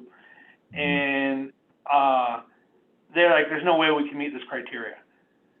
And we sat down and was like, why not? And then when they said, well, this, and this, and we said, well, I think the interpretation of it's incorrect. This is what the spirit of the criteria is meant to do. And then once we had the educational component with the developers, they were able to more easily digest it and follow it. And unfortunately, we've only had this on 2 new residential developments. The rest of them were all grandfathered in prior to the inception of this. And so with this new master plan community I was kind of discussing, they are more than incentivizing. We didn't have to do any incentivizing with that at all. They're creating fish camps, similar to like what the Groves did, where they have all these amenities, and they're doing that on their own accord because they want to provide that uniqueness that the other subdivisions in our community don't have. That makes sense. And you probably can imagine that once you got some projects there, the older projects may want to retrofit themselves just to be, part of a community aesthetic, right? Absolutely, yeah. And one of the things we're lucky with is the gentleman who took over some of the older developments from the company sees that, and he's like, I'm going to be in direct competition with this new development with all these amenities. I got to step my game up. Right. So do you have a vegetation list, planting designs that give these developers that coming in a list and something that they can work off of? Yeah, we have a list of different vegetation that we would like to see within the criteria. We also like to let them be creative, especially with where they implement the vegetation. And like I have said, our main goal is we want it to make it look like we're building around a natural pond or lake, and not something that was man-made. So that's what the overall look and feel is. And I told them that because with the points you get for creating a wetlands, it's a lot of points. So I told them I want to see what it's going to look like, how you envision this is going to look at the maturity of all the plants and vegetation, because if it just looks like a landscape pond, you're not getting all those points. So I'll usually make them do a rendering based upon what their current plan is and what their desired outcome will be. And that goes a long way, because then I can show that to city council saying, here's what they're showing it's going to look like. That's why I feel comfortable giving them that amount of points for creating that kind of atmosphere. Right. I think that's a great way to put it, that you're designing around something that looks like it was there all along. It's a great attitude. I like that. So I really appreciate you coming. Ken, that was a wonderful presentation. Again, congratulations to Mont Belvieu for taking the initiative and creating something that is like you say, or like I said, a citywide commitment to doing this kind of development and having the community with an established look. It's really creating an identity for Mont Belvieu. All right. Well, I thank you guys, and I'm going to provide my contact information in the chat if anybody wants to reach out or has any additional questions. That would be great. We thank you so much for that. All right. Thank you. So everybody, let's do something that we really value here on the Symposium Committee, and that is see about how this presentation has gone and what we can see next year. We get a lot of feedback when we're live. People come up and talk to us. So when we're virtual like this, we need to do a couple of poll questions. So to do our last poll questions, and then we'll head to our final break and then our final speakers. Let's get those questions, last questions up. we want to know what kind of speakers you would most like to see in our future years. And there you see the poll question up.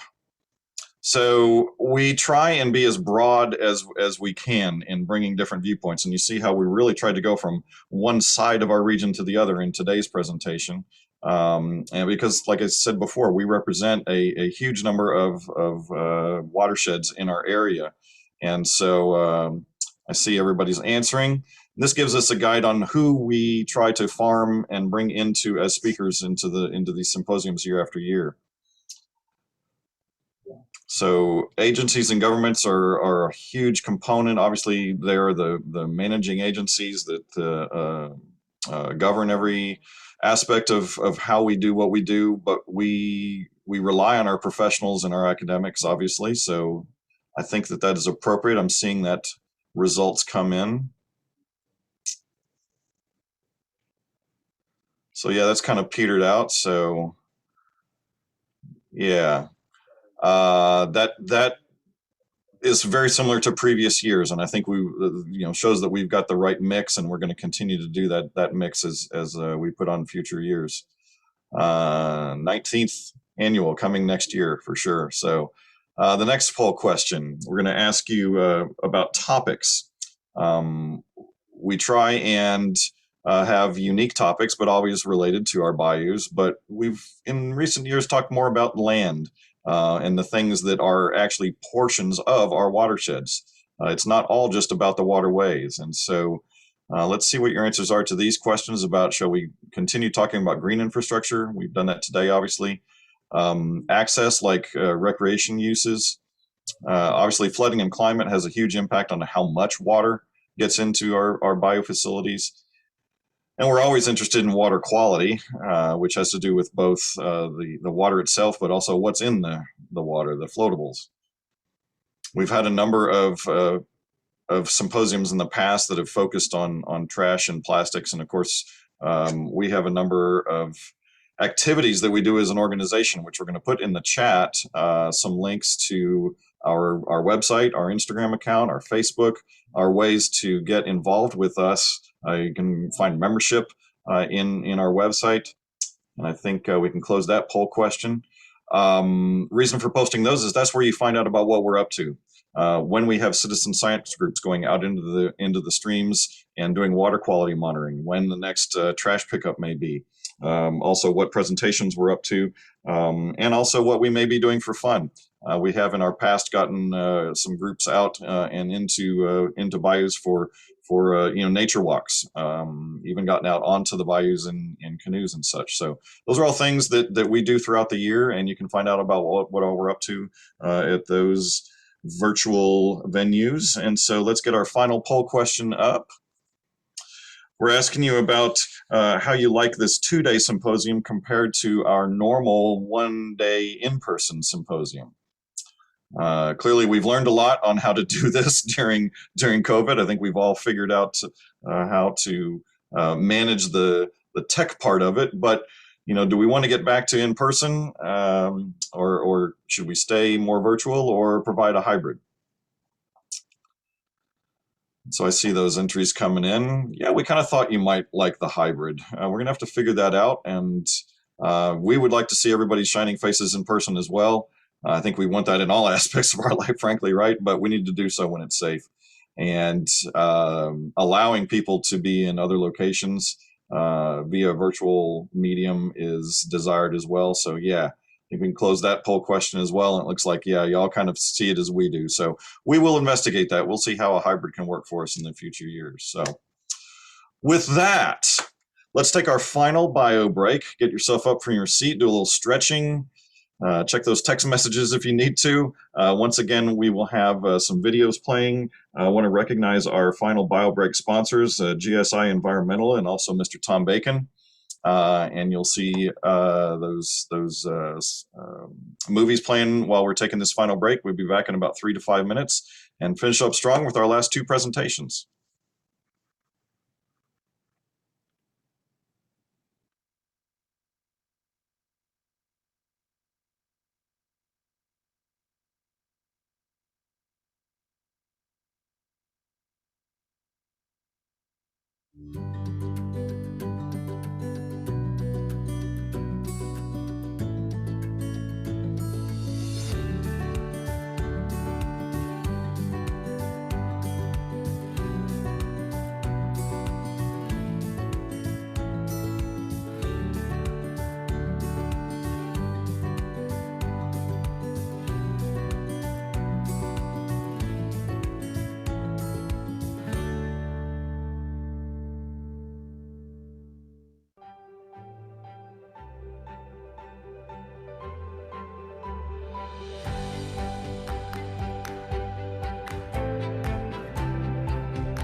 So great. Welcome back, everybody.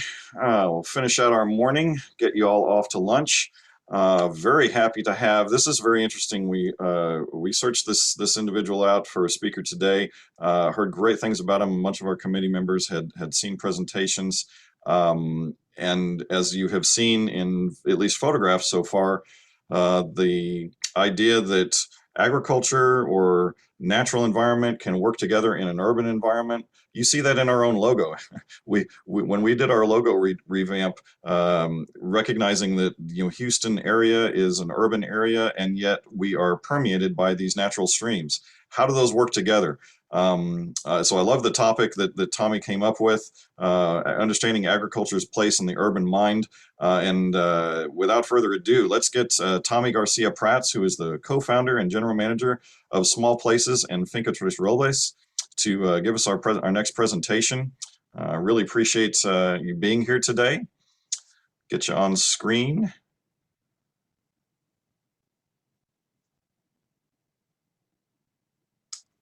There we come. There's Tommy. Hey, Chris. There you are. Welcome back. How are you? Doing well. I'm doing well. Thanks for having me. So Excited from to be whence here. are you hailing from? I'm here in Houston. Oh, you're here in Houston. Okay. All right. Yes, sir. Well, welcome. Really glad to have you. I assume you've seen a little bit of our presentations this far, and this is a great way to kind of talk about how important it is to keep that urban environment with an addition of natural environment. And we've heard about people talking about heat islands. We know that plants do a lot of air quality benefit. There's all those aesthetic things. I'm assuming that's what we're going to get into, and I love this photograph right here. Thanks, Chris. I'm trying to share my screen. Is that coming up? Yep, we got you. You're ready to go. Great. Perfect. Well, again, my name is Tommy Garcia-Prats. I'm one of the founders of Small Places and our urban farm, Finca Robles. I want to thank Bronwyn and Brittany for having me today, because I know anytime I get the opportunity to speak about farming, it's really an important thing for me, obviously, and it's something that, being in an urban setting, we want to kind of bring and make a part of the conversation here in the city. So, I've been farming for 10 years now, and I've been doing it for so long that I come across people who have only known me as a farmer. And a lot of people assume that I've had some sort of agricultural background or familial pathway and connection to agriculture. And it's just not like that. And it was never like that. I grew up right here in Southwest Houston, in a pretty stereotypical Houston family, besides the fact that I'm one of 10 boys. And looking back, I really don't know how my parents did it. Just to feed us 3 times a day was a huge logistical feat. This photo is from us back in '99. That's me down to the left of my dad. I think I was 13 there. And I remember growing up loving and hating going to the grocery store. Hating it because it took so long to get everything we needed, and loving it because it was always an adventure. There were always extra carts to push. We would go through 5 gallons of milk a day. So there were grocery store runs happening over the course of the week, even if just to keep, the fridge stocked with milk. And looking back, I think my brothers and I are grateful that we had a mother that found joy in the fact that even in 20 minutes, we would devour everything that it took all afternoon for her to prepare and make. And I think when you're born into a household of privilege like that, it's really easy to take those things for granted, that there's a grocery store, not too far away, and we can drive there. That there's a diversity of produce and meat at the grocery store, and that the selection and quality is good enough to spend our money on, that there's enough money to get what we need and want, and that there's someone with enough time and energy and creativity and ingredients to make a delicious, healthy meal. And I think that experience for us that have had it is so basic. It's just so basic that those of us who come from that world find it hard to imagine a reality of one's day-to-day life not being that. And yet that actually is the experience. The opposite is the experience and the norm for so many communities in our city. And really, I want to know, why is that the case? Why is it that being healthy is so hard to come by in so many parts of our city? And why is it that the food that slowly kills us is exactly the type of food that we have an ample supply of and cheap? And this is really how I got into farming. These sorts of questions. And I think my dissatisfaction at the answers I was given growing up, and my inability to give answers that were any better. And I think part of my goal as, someone that's a farming Houstonian, is to share my perspective. Because really my ignorance and curiosity is what got me into the agricultural world, wanting to learn for myself how we actually build and design for healthy communities. And so I'm here not to promote our farm or to promote small scale farming or urban farming. I'm here because I want us to actually have, to be able to genuinely engage the question of, where does agricultural fit in the urban mind? Because I think it's a genuine question that, as urban communities and as a city, we have to make some decisions about. And my journey into farming really has been a series of continuous questions. And that's when I know I'm doing good work, when my questions start taking me to places that I haven't been before. And even though my questions started before I turned 23, 24 years old, that was when I decided to try to answer the question of, how the hell could I be almost 25 years old and not know anything related to where my food comes from? And that's why I moved up to Maine in 2010 to work on an organic farm. Then I moved to Iowa in 2011 for another organic farm, and then down to Nicaragua in 2012. And I came back to Houston in 2013. And that's when I really became fascinated in our city. Because I couldn't find a farming job, I started to dive a little bit deeper into, farming, food, health, community in Houston, and really bringing other people on to that journey and that exploration has been a big part of what we do as an organization. So I want, each of you guys to try to carry some curiosity and tinker with some thoughts about, where does agriculture fit? And a lot of these started with, back in Houston, why can't I find a farming job? If there's so few farms, then where does food for 7 million people come from every day? Who are the people who own that land, who manage it, who work it, who harvest, who deliver it, who sell it, who finance it? Why is some food so cheap? And is healthy food really more expensive? How have we gotten to a place that we have to use the term healthy as a qualifier for the type of food that is available or unavailable? And how are we in a place as a city that there's more unhealthy food in our communities than healthy food? And, at this time when I was looking for what I was going to do next, because I couldn't find a farming job, I started attending a lot of health focused presentations, with hospitals, different health focused groups, doing presentations on public health, community health, nutrition. And what jumped out at me at these presentations was how everyone could talk about eating healthy, the problem of diet-related health issues and food access, but not one person ever spoke about agriculture as somehow remotely related to this topic of health in our city or in our communities. And really, my journey is like, how is that the case? Being someone who can relate to it, that no one speaks to this topic of agriculture when we have discussions around health, even when agriculture is the genesis of our food and food culture. And I want to give a shout out right now to my brother Dan, who's co-founded Small Places, and my partner in the organization who put these slides together. But I'm sure most people are familiar with the USDA's My Plate. This is the stock recommendation for a healthy diet: half a plate of fruit and veggies and half a plate of grains and meats. And the next slide here we put together and we call it Produce My Plate. So this is the breakdown of land usage. And we have, as a country, about 3.3 million acres devoted to vegetables.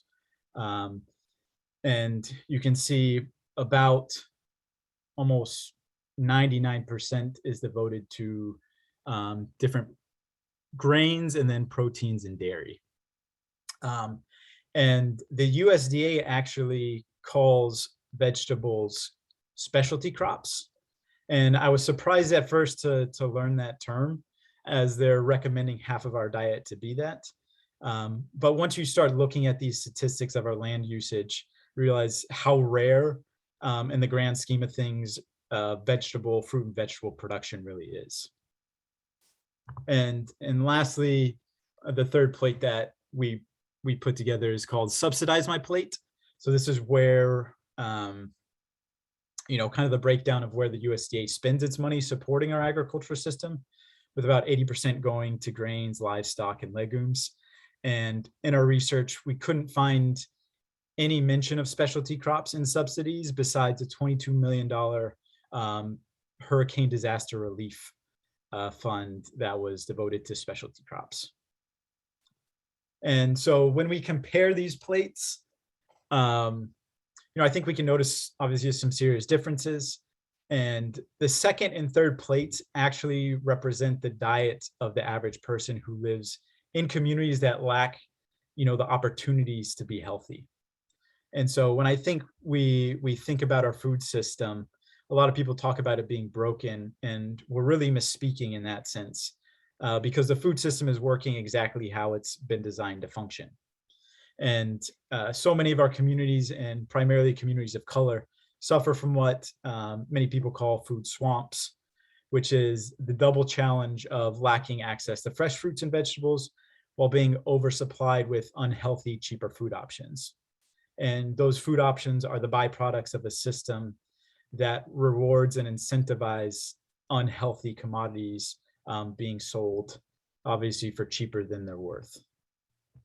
And if you've never heard of the term food apartheid before, I hope that'll be something that'll enter your vocabulary. But the term basically is a recognition that our system has supported separate and unequal food systems in our city and our communities. And I think the pandemic was really important about shining a light for more people who might not have been as connected to the conversation.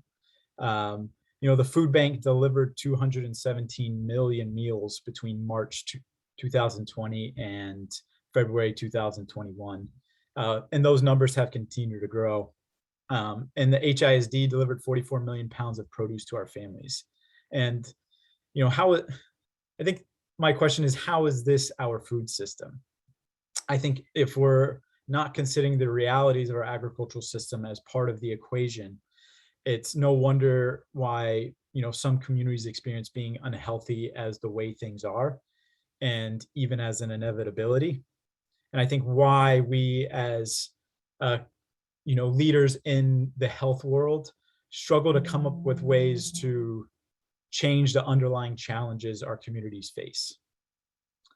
And I'm going to try to bring that back down to us here with just a question.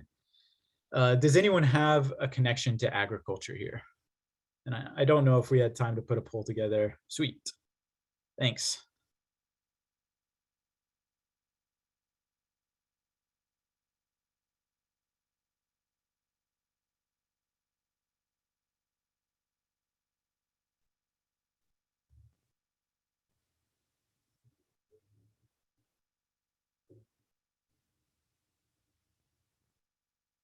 Cool.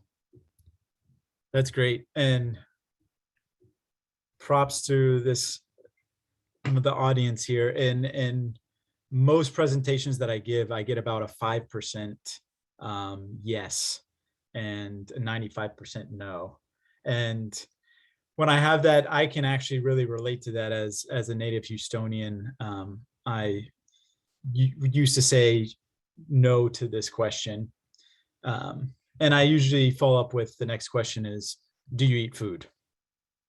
I think we have a poll for that as well.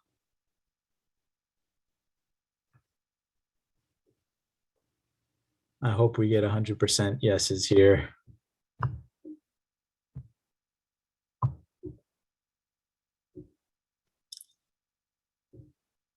We got to know. So I think my point around these simple questions is, that again, in most presentations I'm giving, it's lower than 10% people who answer yes to that. And I think, what are the real consequences when such a large portion of our population doesn't believe they have a tangible connection to the very sources of our being healthy? And, to be honest, our poor communities live that reality every day. And we, as a broader city and community, pay for it in so many different ways. And really, I think one of the greatest miracles and frailties of the modern urban life is to create an illusion of disconnection between ourselves and agriculture. In my experience, agriculture exists as a gaping hole in Houston and most urban communities' mind. And without its place in our communities, we forget we exist in relationship with agriculture every day, even as we consume and are impacted by its implementation and its byproducts. I think we get lured into believing that it's something we can ignore, that we can be unaware of, and that it happens in other places that are irrelevant to us, i.e. rural places. And I believe that's a large part of why we're in the situation we find ourselves. And tours that I give on the farm, one of the questions that I ask to every group is, why are there so few / close to no farms in our urban setting? And usually there's a general consensus that they don't belong here, that most people have a hard time articulating, ranging from like, this is where the concrete is, or this is where people are, and this is more dense. And our answer to that question is we don't see agriculture as valuable enough to put on valuable land. And that's why there's so few farms here, not just in our urban setting, but even farther and farther you get out away from the city. And I think it's not a coincidence that our world and culture and food scene kind of functions like this. There are real consequences to what we put on land, whether that's a new development of a prairie or a farm or a master plan community. And, you know, in the same way, the type of farm that we put on land, whether that's for corn, soy, or vegetables, matters. And I think people in the city need to have a basic awareness of this to be able to engage in the conversation in a real way. So where does agriculture fit in the urban mind? I think it's something we have to actively answer as a community and as a city. Because at the end of the day, agriculture is an urban issue, even if we continue to ignore it. And I think the work that we're doing within our organization is, how do we bring this into the conversation around land usage, around development, around community health, and designing communities for health. So that's where I want to end my presentation here today. I wanted to leave some time for questions and discussion for the group.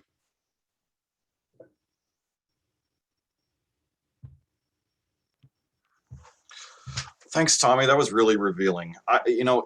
One comment you made about a disconnect to agriculture. I had a similar experience with some students in an urban park setting, where I felt like, they asked questions about, because they hadn't been in nature really, right? And so here we are inside of Houston in an urban park setting, and the students are asking, is this a rainforest? So as you were saying, there's a disconnect to agriculture. There's a disconnect to nature in general. So we have this urban environment that we know has these fingers of green bayous going through it, and we need more park settings, more people to get out into the community. And you've illuminated that this is not just about the plant life itself, but it's actually about the way that we feed this growing metropolis, this huge area. So how close are the nearest farms to where the people who are eating the stuff actually are? I mean, we as Texans, we know what a ranch is, but are we getting stuff distributed from so far away that it's almost impractical these days? Yeah, I mean, in the Houston area, when I think of other people who are doing similar work to me, smaller scale family vegetable farms and ranchers, there's not a ton of us. There's other organizations in the city like Planted Forward and Recipe for Success that run some urban farms. But when we look at the scope of our city, it's such a minute proportion of our land use. I think it's something worth considering, that as you get out into the surrounding counties in Ward County and Montgomery County, you start getting into more commodity, sorghum, corn, rice, ranching. So there is agriculture happening around us. And again, I think for us, we need to start thinking about that. The city is where our decisions are being made, even on agricultural and land use issues. So, I mean, for me, I think my thesis is we need to be factoring in agriculture and what we prioritize within agricultural development within our consciousness. So for example, the Harris County Appraisal District does not consider my land as agricultural land. So when we talk about incentivizing agricultural tax assessment and tax breaks, there's still avenues that we need to incentivize it. One of my mentors, one of the few old farmers that I know in Texas, Butch Tyndall, who runs something called Plowshare up in Waco, he said there's basically no agriculturally valued land in Texas. And so when we start thinking about that, it's like, how can we expect people to even get into the game of agriculture? But again, I'm doing this not to say like, oh, it's doom and gloom. I'm saying it because I think these are questions worth asking and trying to come up with answers to. Right. You know, and I was thinking, especially in these urban areas, like that disconnect between, you know, do we really know where our food comes from? Do we have that connection to, you know, I'm calling it nature, right? And maybe you have a different, you know, you want it called differently, so say so. But I'm thinking of specifically areas of our community where we know we have food deserts, and what opportunities do we have to educate in those communities? You know, this is where your food really comes from and where it can come from, so that you've got edible products, you know, in a local setting that really gets them away from those foods that are so easily attainable, because we know that has an effect on obesity rates in our communities, and it's those underserved communities where the rates are the highest. And it seems to me that's where urban farming can make a huge impact, right? Look, and to your first point, Wendell Berry calls agriculture the intersection of nature and the economy. So I consider this nature 100%. Look, I don't think our urban farm, we're on 1.25 acres in the 2nd Ward. I don't think our urban farm is going to it's not feeding the majority of people in our community. But again, I think farm is really a unique cultural entity to speak to the larger changes that need to happen. There's been studies that show you can bring a grocery store in a community with limited food access, and it doesn't really change the eating habits of that community. It's a much larger question of, you know, community health is, Wendell Berry calls community as the smallest health entity. When we start talking about individuals, it's actually a contradiction. So individuals are showing the symptoms of how we've designed our communities. So we shouldn't be blaming individuals for being unhealthy. We should be reassessing how we've designed and built our communities to actually, they're not designed and built to create health within the individuals in the community. Right. And farm and urban farming has been our small solution for engaging this topic of how we design community health, which I think agriculture is an integral foundational piece of. And our mission is those developing small solutions that are pathways and avenues to, you know, responding to the larger structural changes that need to be made. So we've got a lot of attendees asking some questions. Let me get through these as quickly as I can so we can finish up here. I didn't know about this one. There is apparently it's called an urban food forest outside of Atlanta. Is that something that is possible here in this area? Definitely. I think that got a lot of attention, and it was really exciting to see a big city like Atlanta really investing in something like that. Definitely, I remember Susan Rogers, who's a professor at U of H, giving a presentation and saying that if you put all Houston's vacant land together, it would be larger than the city of Boston.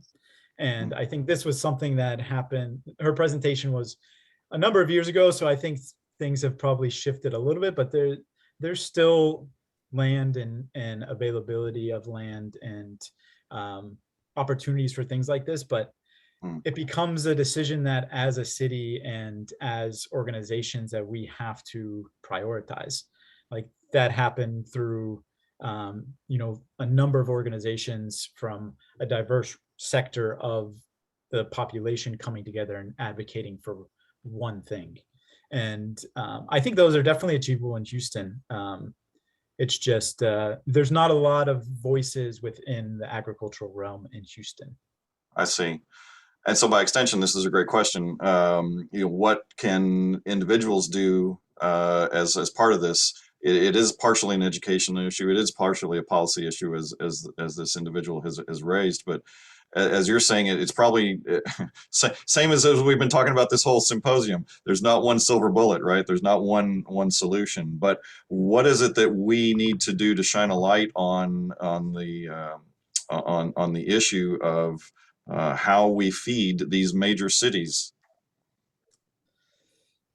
Yeah, we get this question a lot, and I think everyone comes back to the same place. The problems can be so large. How do we have our own kind of way to do it? And I think that's it's really the elephant answer, right? You got to take a bite. How do you eat an elephant? One bite at a time. Is it like that? Yeah, and I really urge, the people who come out for a field trip or tours to that each of us have to answer our question in our own ways. That people don't need to be urban farmers, but are there ways that you can connect yourself to your food a little bit more? And I don't even like talking about, there's like so few farms. It's extremely hard to buy from a farmer. My thing is more on, again, referencing Wendell Berry. He says, every day do something that doesn't compute. And I really like this quote because I think if you're really a person who believes that the trajectory our culture is on is not one that we agree with, then I think we have to do things that don't make sense within the culture, that make decisions that are contrary to that. And I'm not saying like sell your goods and become an urban farmer. It's could we drive home not by a freeway? I think you get in your car, you hop on 59 or wherever, and you're home, and you skip over the reality of all the neighborhoods and places in between.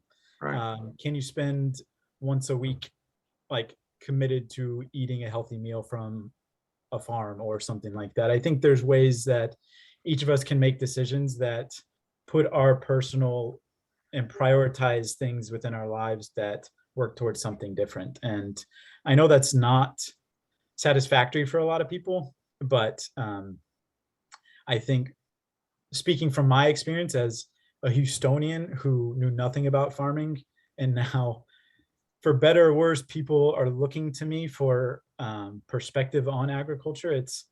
That's how it started, right? And things don't stay small, especially if you're committed to them. They continue to grow. So it's trying to have some perspective on,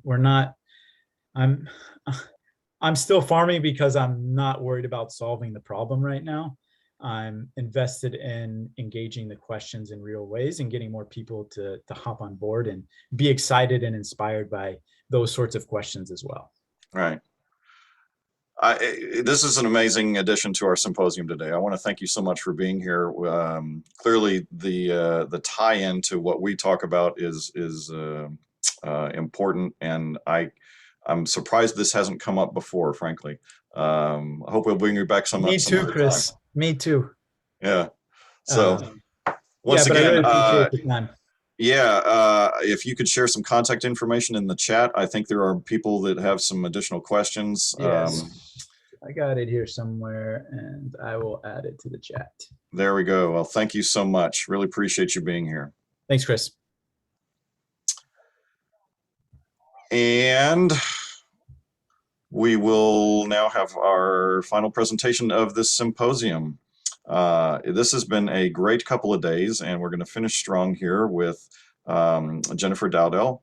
She's a senior landscape ecological planner and designer. And there she is. She's on my screen now. Good morning, Jennifer. How are you doing today? Good morning. I'm doing well. Thank you. Nice to join you all. Yes, we've got your vocal. We can hear you fine. And this last slot is all yours. Thanks for being here. Great. Thank you. So I just want to take a moment really briefly to pause and acknowledge that we're all gathering today on traditional lands of Indigenous peoples. I'm actually calling in from Baltimore, Maryland, the homeland of the Susquehannock people of the Northern Chesapeake Bay. So I pay my respect to elders past and present and future, and their presence is continual on these lands and waters. So today I'm going to briefly go through our ecological kind of framework planning approach for urban centers. And I'm going to try to touch on all the steps that we have sort of developed in taking this citywide view of applying ecology to urban planning for resilience. And that includes a variety of different nature-based solutions, but we're really thinking about themes of ecology, biodiversity, community, and then nature and identity. So how we identify with nature, interweaving community identity with stakeholder knowledge and ecological foundations of functional landscapes. So why do we do this, or why are we taking the approach in really thinking about ecology as an underlying framework for urban planning and resilience design? Well, in part, it's because so much of our population resides in urban places, and urban systems are these dynamic, increasingly predominant environments where we can really start to impact change and affect change with regard to resiliency. And ecology plays an important role there. And what's really interesting is in our work and research, we learned that more than a quarter of all endangered or critically endangered species will be affected by urban expansion. So if we can start by looking at ecology and reweaving nature back into our cities as we plan for the future, we can see ways that we can help impact positively these changes on our systems and approach support mechanisms for the functionality of habitat for our wildlife. So I'm going to focus mainly on a work that we've recently completed in the city of Atlanta. It's a number of different cities where we've brought this urban planning approach to planning departments, but we're going to focus on Atlanta today. And Atlanta reached out to us in developing an urban ecology framework plan for them that then informed the updated tree ordinance in their city, because they're seeing really rapid growth and significant population growth. And they want to make sure that as they manage for that and plan for that, they're doing so in a way that appreciates and values nature and nature's role and presence in the city. And interestingly enough, the city of Atlanta's nickname, or one of the city of Atlanta's nickname, is the city in a forest, because it already has a large density of mature tree canopy, and it continues to lead in the presence of tree canopy in today's cities around the country. It actually has around 40% tree canopy, and they don't want to lose that incredible resource, and they understand the value that it brings to the city. So they want to find ways of really growing that, but supporting this population growth at the same time. So the urban ecology framework process that we've developed and are applying to different cities is this kind of stepwise process that is, while we follow these steps and we sort of go in a progression, it's also very iterative. And we're always we're starting with engaging with the community to set a vision and goal for the urban plan for the city, but we're then revisiting that community through feedback sessions throughout as we analyze existing conditions, develop a needs assessment, consider different alternatives for future scenarios of change, and then start to develop pilot projects and get to our final framework plan. So we really try to make this a holistic community engagement process. So in our process, we develop technical advisory panels as well as having public engagement processes and stakeholder advisory panels. And we also have developed an approach that really creates an interdisciplinary design team. So I'm a landscape ecological designer with BioHabitats, but we usually have a large design team that we develop that includes transportation planners, economic redevelopment advisors and experts, public engagement specialists, arborists and tree canopy specialists, as well as urban designers and planners that are based in the cities where we're working. So we start our process by really reaching out to the community in our initial community engagement meetings, asking what their relationship to nature is. So in Atlanta, these are images and selections of the process from our work in Atlanta, asking the community to tell us, how do they interact with nature? How do they experience nature? How do they want to continue to experience nature in their city as we move forward? And we come to so many amazing and beautiful moments of connection and understanding this community's connection and this community's identity as it relates to to nature. So we've sort of developed this process of allowing for nature stories to help drive the beginning of this planning process. And then we're taking all of that input and the variety of forms that input takes. We had audio, we had visuals, we had drawings, we had stories, we had identification of different sort of pictures of nature that they think aligned us with how they understand nature to be in Atlanta. And we start to create mapping from that, because then our analysis is a GIS, so a geospatial database analysis. So we want to be able to integrate the community's input as part of that data layer process of analysis. So we start to map their feedback. And this is an example of one of the maps we produced in the Atlanta work, where we start to map their goals of protection of their existing green space, enhancing and really building on that for further greening of the environment, and then connection. How can the community better connect across the city and connect to the green spaces and feel more connected to nature in general? So we're able to bring that into our more database landscape analysis process. So we're really coming from a foundation of landscape ecology when we think of urban planning, and this idea of understanding the patches and corridors and the patterns and functions that define our landscapes, and seeing that through an ecological lens of pattern and process. So we apply that then thinking into our GIS-based data analysis. So in the case of Atlanta, we had 4 main project goals. That would be protection, environmental or ecological protection, equity, multifunctionality, and stewardship. So from those 4 goals, we developed a data analysis methodology based on 4 categories. So habitat and biodiversity, ecosystem services, parks and open space, and environmental justice and climate justice. So I'm going to pretty rapidly run through all the data layers that helped inform this process to get a taste of our approach in this GIS spatial analysis. So in starting with habitat and biodiversity, and that was really the foundation for most of the rest of the GIS analysis, we start with high resolution land cover data where we can pull out the existing tree canopy. And then we start to build on that with a variety of variables that inform a study of what are the highest biodiversity and habitat values across the city. And we had access to some really high quality data of tree canopy because Georgia Tech had conducted several years of tree canopy analysis and study of the city's tree canopy. So we had really rich and robust data to start with, which was really important. So part of how we start to then develop an understanding of highest value biodiversity and habitat, we start to look for uniqueness. So areas with high conservation and priority species, areas of mature tree canopy or interior forest, so areas that have interior patches that might support more sensitive species, and locations of city champion tree patches.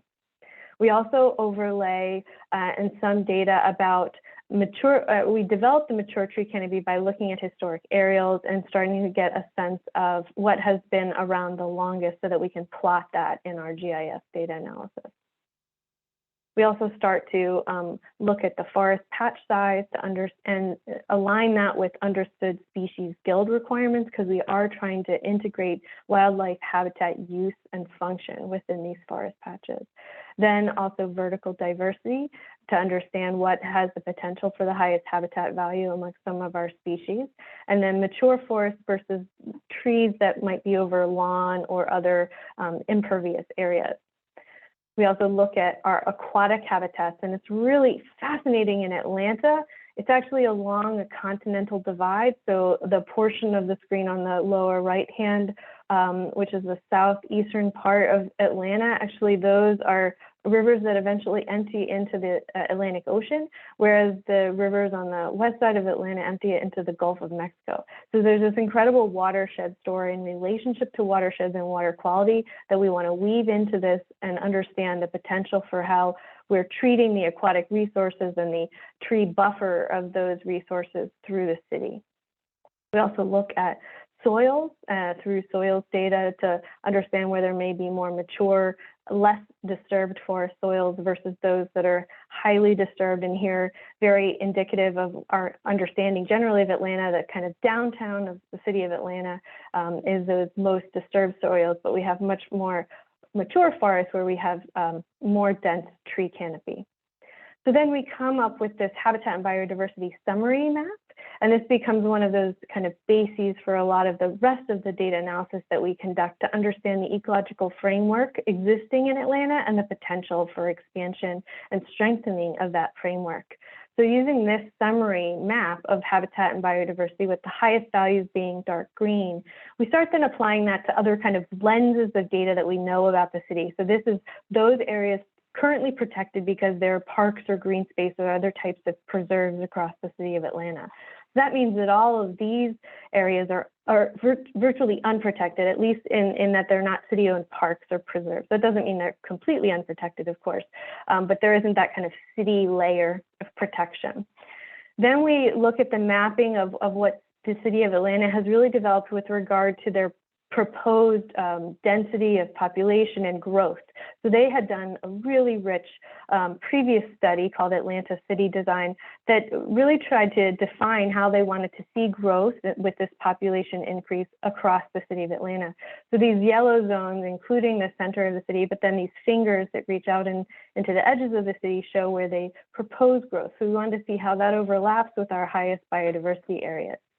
We also took some time to look at, again, those streams, the stream buffers, to understand which stream buffers had a robust existing tree canopy buffer along of the streams and where there was the need or opportunity for enhancement or restoration of those buffers. And that's really important because having a really robust stream buffer of 100 feet or more can allow for further enhancement of the water quality in those areas and also the opportunity for habitat in that stream corridor, in that riparian corridor. So we've looked at a variety of data to really start to define those areas. So the areas here in red, yellow, and orange are those areas with greater need for improvement or restoration of the buffer along the stream. Another consideration with regard to landscape ecology and habitat is understanding where we might start to draw potential future strengthened corridor connections between existing interior forest patches that could serve to provide habitat for some of our more sensitive bird or other species. And we focused on a couple bird species that were native to Atlanta, and then we could kind of understand their habitat requirements and their movement across the city to try to start to map potential habitat corridors. So we see, of course, the areas in the southwest and southeast areas of Atlanta that have the most dense mature tree canopy, the highest biodiversity value.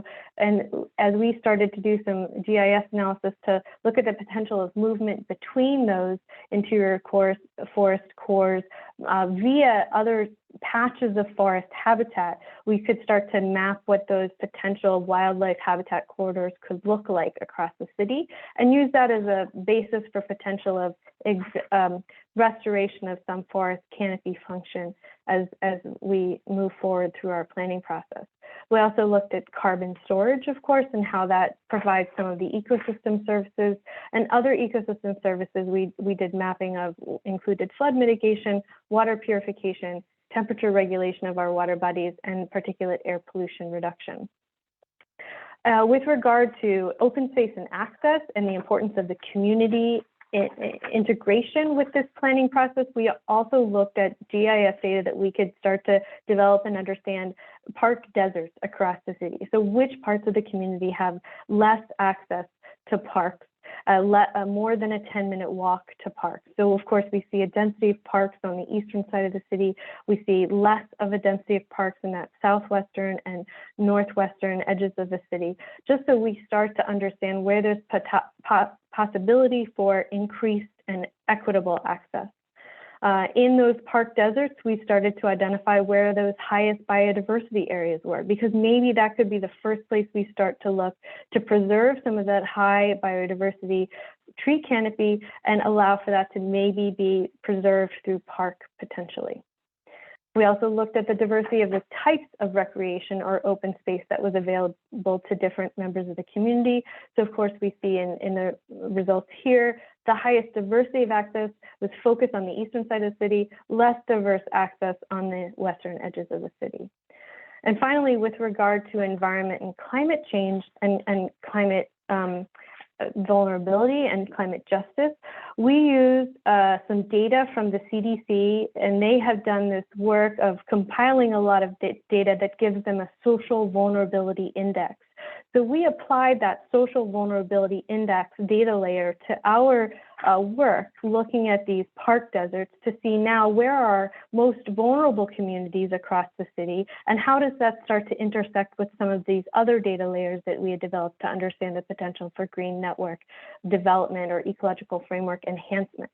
So here we see with the darkest red color, the highest social vulnerability overlaid with the areas of park desert. So we start to zone in on those areas with the most potential to increase equity and justice and access, and also increase the potential for parks and additional parks. Here we had done a study of low tree canopy, and of course, we see the highest intensity of low tree canopy is in the center of downtown Atlanta, and that then we could see where the most vulnerable communities were, where we could look to increase tree canopy through the planning effort. Similarly, with with heat island and that overlay with social vulnerability, we start to see those communities that are most at risk for health or other issues associated with heat island impacts, where we might start to highlight opportunities to increase tree canopy to address that. Again, with air pollution, the same overlay with social vulnerability to see where those communities are impacted. The next step of our process is often to then step back for a minute and say, okay, we've heard from the community, we've seen the data, and we understand what the results are starting to tell us. What if we think toward the future and just create a couple different scenarios of what the future looks like with one or another priority put to the top? So we did a series of future scenarios for what Atlanta could look like with an urban ecology framework overlaid to help preserve, protect, but also increase access. And then we created one scenario that really just focused only on equity and access, so increasing park availability and access, increasing tree canopy in those areas with the most vulnerable communities, increasing overall connectivity via the communities most in need. And then a second scenario, we stepped back and we said, okay, what if now we only focused on landscape ecology and really brought that to the forefront? How does the pattern of change and preservation and enhancement look across the city? Then we brought those two together to see how they might start to work together. And then we took a final step with a different alternative future scenario that looked at just greening all the great infrastructure. So all the streets and roads and highway networks that spaghetti through the entirety of the city of Atlanta. A couple of members of the community had said, well, we just really need to green our streets. So we said, okay, if you just want to focus on greening your streets, this is what it starts to look like if you only looked at trying to increase tree canopy or green infrastructure in your streets.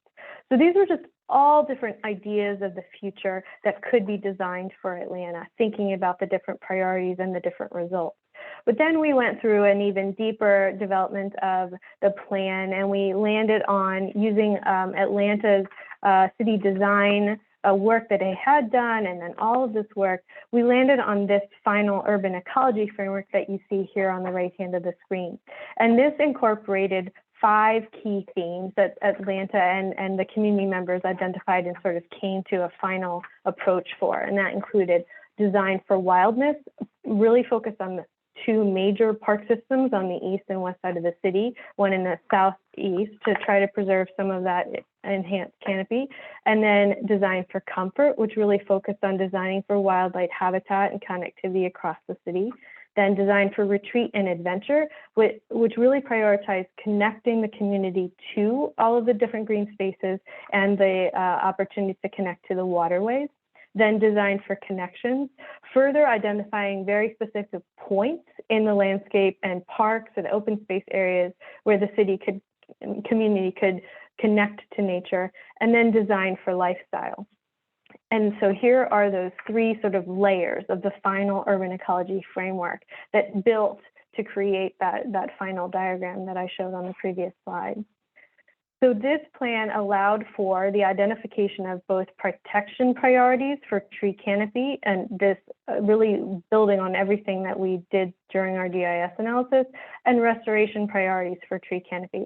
And that was important for the city because the last step in our work and the work that they did after we finished with the plan included trying to develop further detailed tree canopy goals for the city based on different sort of areas of growth around the city. And all of that informed their newly updated tree protection ordinance that is grounded in this understanding of ecology as a framework for enhanced protection and restoration of the natural systems in the environment.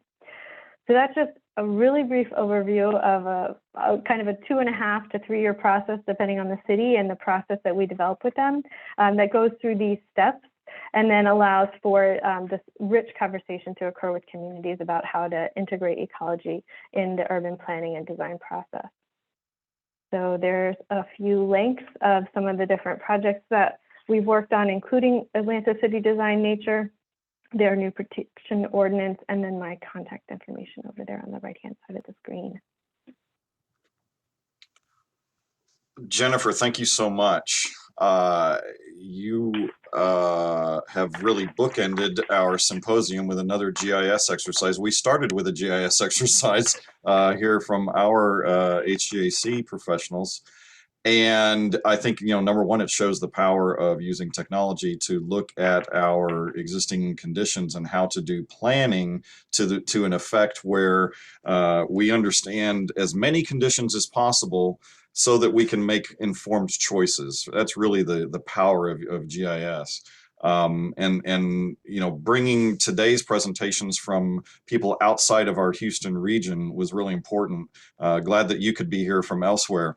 We had a question about the timeline of construction of all of this and probably some budgetary information so that we can understand if we were to look at something similar, because Houston's biodiversity is well documented. We heard Mayor Sylvester Turner on yesterday's opening talk about the fact that Houston is one of the most biodiverse regions in the country, as well as being one of the most diverse regions in the country from a social standpoint.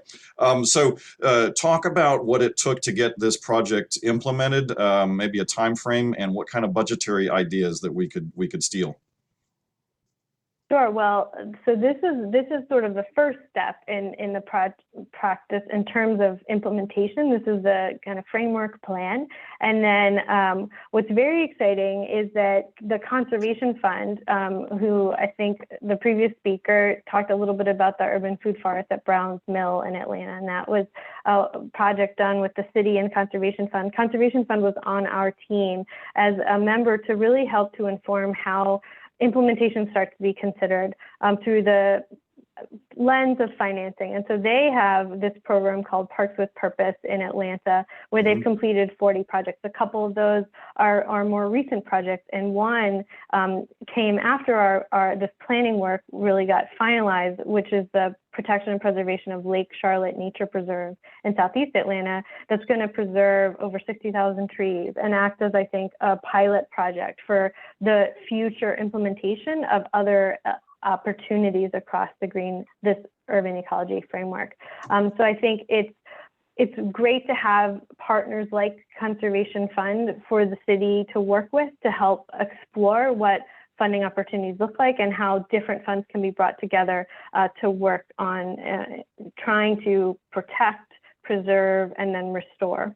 So it varies a lot, but I think the Conservation Fund example is a great result of the Atlanta work. I see. That sounded very familiar. Our charge, celebrate, protect, and restore the natural richness of our bayous and streams. That's what the Biopreservation Association is all about. So that sounded very familiar. Speaking of which, one of the questions is, have you done any projects that have a stormwater management plus nature component? Sure, yes. I can speak to, well, an example that we didn't work on, but that was very successful in the city of Atlanta, that was finished before we started working, but part of an interesting and related project with the Atlanta Beltline was the 4th Ward Stormwater Park in Atlanta. It's a great example of the integration of stormwater management on a pretty significant scale with the creation of an open space, a park, a very sort of popular, beautiful park that has been built in Atlanta that integrates. BioHabitats has done a lot of work integrating stormwater management and green infrastructure in the city of Baltimore, where I'm based, as part of different programs with city Parks and Rec and DOT that integrate green infrastructure in different small parks, urban pocket parks across the city, as well as just improving in various types of transportation corridors, but integrating them in a way that is about living infrastructure and this sort of increasing the green space potential in the urban scape. So good buy-in from the results of all this. How was this perceived in the community as these, what should I say? It's not really results yet. It's more like, here is our idea. We recognize this is what our city is. This is what we need to protect. Was that something that was championed, and then the community said, yes, we agree?